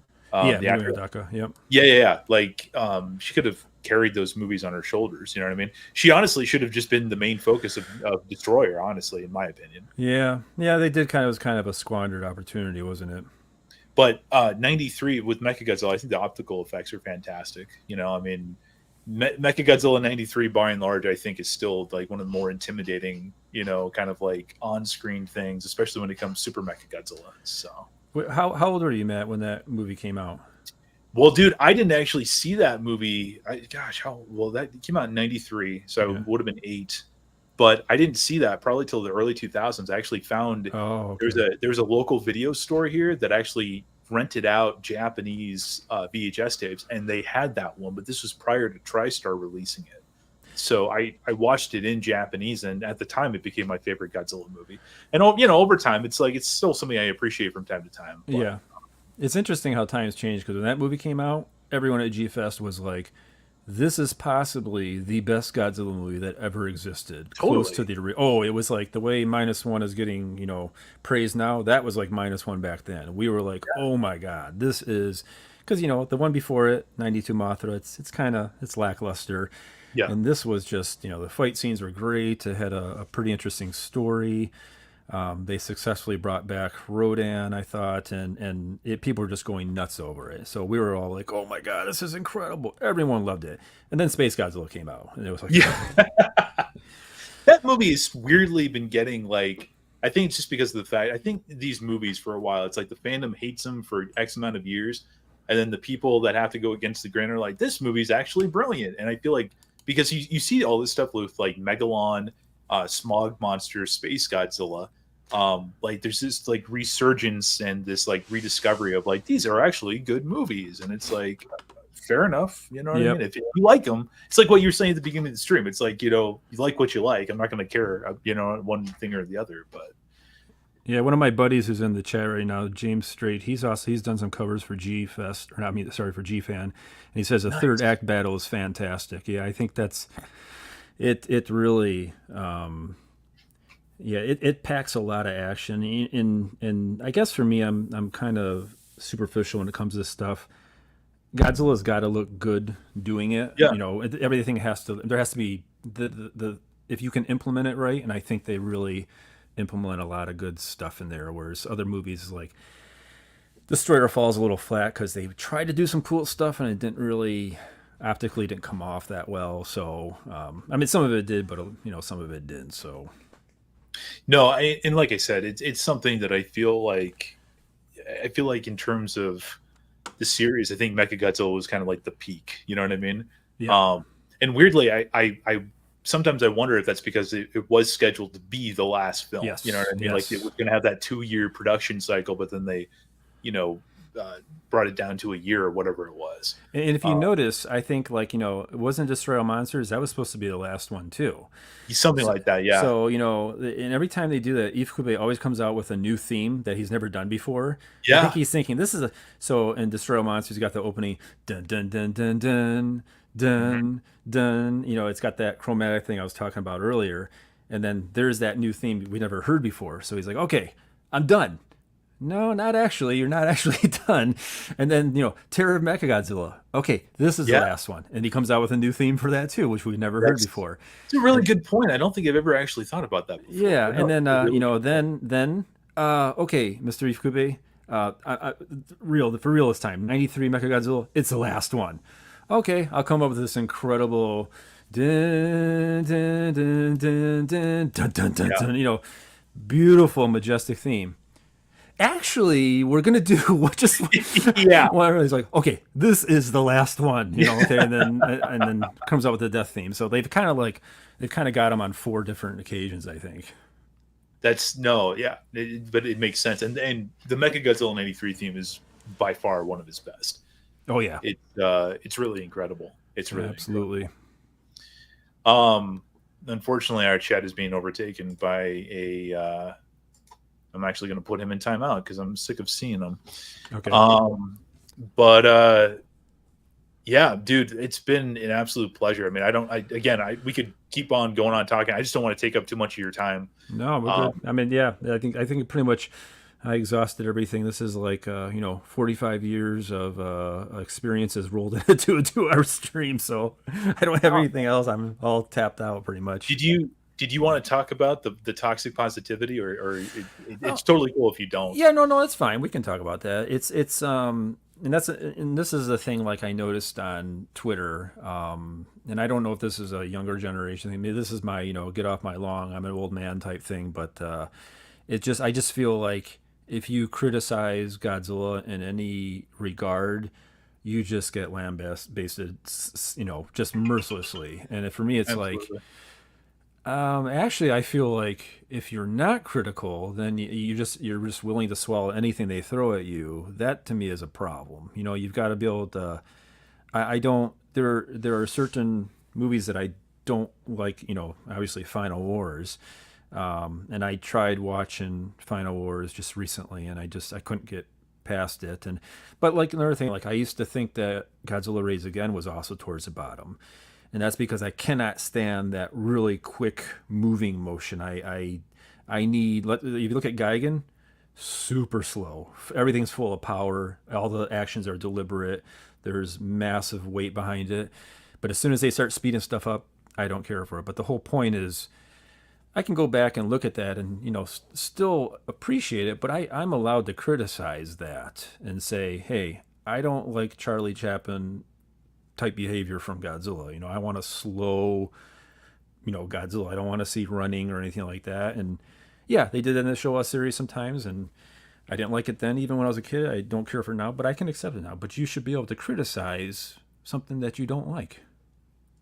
Well, you would think, but even the micro of the macro with this being that, like, I mean, this is everywhere, Yeah. and especially when it comes to this stuff. I mean, I don't think this is the revelation of the century, or that there might even be any truth to it. But I mean, the corporations have basically, choked out any kind of criticism or whatever. Whether we're talking about Rotten Tomatoes, Twitter, whatever, you know what I mean? Like, people have to love something, and especially if they're people that like want access, right? It's just they love whatever there is, and it's become so vanilla, and it's become incredibly boring. I don't think there is anything more boring, and again, this is going to be more me, old man at clouds kind of thing. Yeah. But like, in the context of like this stream or something, and I'm asking your opinion about stuff, I want to hear your opinion, Yeah. because, I'm friends with you, and I'm like, I want to hear what Helm has to say. But by and large, I could not possibly think of anything more boring than, the average, Twitter, YouTuber, podcaster, Godzilla fan expressing, some form or thought, because by and large, it's pretty much exactly what it is. It's either, there is no, it's all binary. There's no in between. There's no gray. Yep. And I think that really honestly colors the conversation more. I feel like, if, for instance, like, you love -1, I don't, Yep. and it's not that we're going to talk about it, but I feel that we could actually have an interesting conversation about Absolutely. it and really go back and forth and talk about art as it is, subjective and not an Yep. objective thing. And you might be, I mean, it's rare, but you might be influenced from someone saying something. I have in the past. This is why politically, I don't even have any kind of affiliation, because someone will tell me on this side, like, hey, this is the reason why I think this. And I go, oh, yeah, I can see that. And then someone pulls me to the other side and says, yeah, but this is the way I think about this. And I go, oh, yeah, I can see that too. And I've actually had conversations with people who said, here's the reason why I do like such and such movie that you don't like. And they start explaining it, and I start going, that's interesting. Maybe I need to look into this. Maybe, like, singular point. Maybe I need to give it a chance, because I tell you what, I've got a lot of crap for thinking Gigan's the best Godzilla movie there is, but I never said, oh my God, what's wrong with you? You don't like Gigan? It never once occurred to me that, Thrash Metal Riff says, like when Helm used to say he hates Slayer, but now he heard every album. He's one of my buddies on YouTube. That's awesome. I just put that out because I thought you might like it. It seemed relevant to the conversation. Yeah, I still don't really care for Slayer that much, but he is right. I did listen to every album just so I could talk about it during a stream. And I did. I found stuff that was like, hey, I didn't really think this was how, it subverted my expectations, and I actually kind of enjoyed parts of it. Yeah, I mean, again, that's what normal conversation is, you know what I mean? But I don't know, it's just, it's a societal problem, you know what I mean? It's definitely a fandom problem, Oh, definitely. Yeah. But, and that's why, again, it's like, but you also, it's pretty easy to tell who you're going to have a good conversation with and who you're not, and we're lucky enough by and large to usually have people on here that can actually hold a pretty decent conversation, because what you said is exactly true. Like, I love, like, if you tell me something like, I hate most of this or that, but this one movie is like my absolute favorite, and here's why. Like, I'm almost fascinated by that. You know what I mean? Why is that one movie? Yeah, exactly. Like, did it hit you on an emotional level, or maybe it did something? Again, there was a guy from some years ago. I hope he did something with this idea, but he was telling me he had this whole thing about how basically Shin Godzilla was just a redone Godzilla Raids Again kind of thing. And I was like, what are you talking about? And he started breaking it down. And I was just like, holy shit, you know what? You're actually kind of onto something. Like it really started to make sense. I would have never put those two together. Yeah, and I'm hoping I'm not messing that one up. And again, it was intelligent and it was well thought out, but it's I mean, it's what James said. I mean, respectful discourse is really nice, but that's what makes stuff interesting. It's not about just like, this is the best ever, this is the worst ever. But in corporate speak, I mean, that's what sells. You know what I mean? Like everything either has to be the best ever or the worst ever. So Yep, yeah, and that's and for me with Godzilla movies, I always said like the first time I watch them, it's I have a hard time wrapping my head around. There's too much stuff going on. It takes me a good 2 or 3 times to actually figure out, do I like this movie or not? When I first saw -1, it was not what I was expecting, and I just didn't know what to think about, and I had to start thinking about it. By the second time, I liked it a lot better, and the third time, I thought it was fantastic. So, whereas like Kong X Godzilla, the most recent one, first time I saw it, it was a little bit overwhelming with everything. I couldn't really I still thought it was good, and then I went back a second time, and this is the first time. The second time actually went down a little bit of my viewing. I kind of went. I kind of thought I was a little better the first time, and that disappointed me because I was hoping that, with each subsequent viewing, I can kind of raise a little better. But who knows? Maybe someone will, convince me why it is better than average Godzilla movie. Absolutely. Well, dude, I think we almost hit 2.5 hours. Yeah, here. I think we're pretty good. Cool. Please plug your stuff. I know we had talked about it a little earlier, but please plug your stuff for everybody in the chat. Yeah, so my channel is Helm of the Anti-Lemon. It's mostly, I'm not looking for sympathy subs because that actually they say is not good. If you come over just to sub to mine, just to, I want to help them out, and you don't watch any of the stuff, that actually hurts it. So you come over, you watch stuff. If you think you like it, by all means sub. And like I said, it's mostly it focuses on metal. But I do try to throw in. I have lots of, I love Star Trek. I love, Doctor Who, and I'm always thinking. I'm watching the X-Files with my family. I'm always thinking like, how can I turn this stuff into a metal? Everything is like, how can I make this metal? And my wife's like, not everything has to be metal, and I'm like, yes, it does. And I'm always thinking. So it's just that Ifukube is, it's a lot easier to make his themes metal than it is, say Star Trek. But I love all that stuff. Right. It's like I always think of it like an umbrella of metal, and all the little spokes coming out, all my little things like Godzilla, Japanese comedy, blah blah blah, and I try to like make it all under the umbrella of metal. So I love that. That's great. Thank you, Matt. I appreciate it so much for letting me ramble on. Oh, here dude, for 2.5 hours. And I'm saying this publicly, and I truly do mean this. Anytime you ever want to come on here, you know what I mean. You're always welcome. Thanks, sir. Helm, go and stick around because we'll go and end the stream. So everybody, go subscribe to Helm. Go watch his stuff. There's a playlist there for Ifukube if you want to see just Ifukube. There's a playlist there. Yes. There's like you go to my channel, say like videos live, blah blah. Go to the playlist and just look for Ifukube Godzilla, and there's some decent. I mean, it's not a ton, but there's some stuff there. We'll probably be back here with another live stream. I don't think we're going to be doing any video stuff for a little bit. There is actually something that I want to announce, and technically it has had a soft announcement, but I think everyone's waiting for it. But I'll post that as soon as contracts are officially signed and everything. But we got some cool news, and I can't wait to share it with everybody. And that's going to be taking up at least the majority of the next couple months here. And it is tokusatsu related, so it'll be fun. So you guys take care. Thank you again, Helm, and thank you. We'll catch you later. Bye.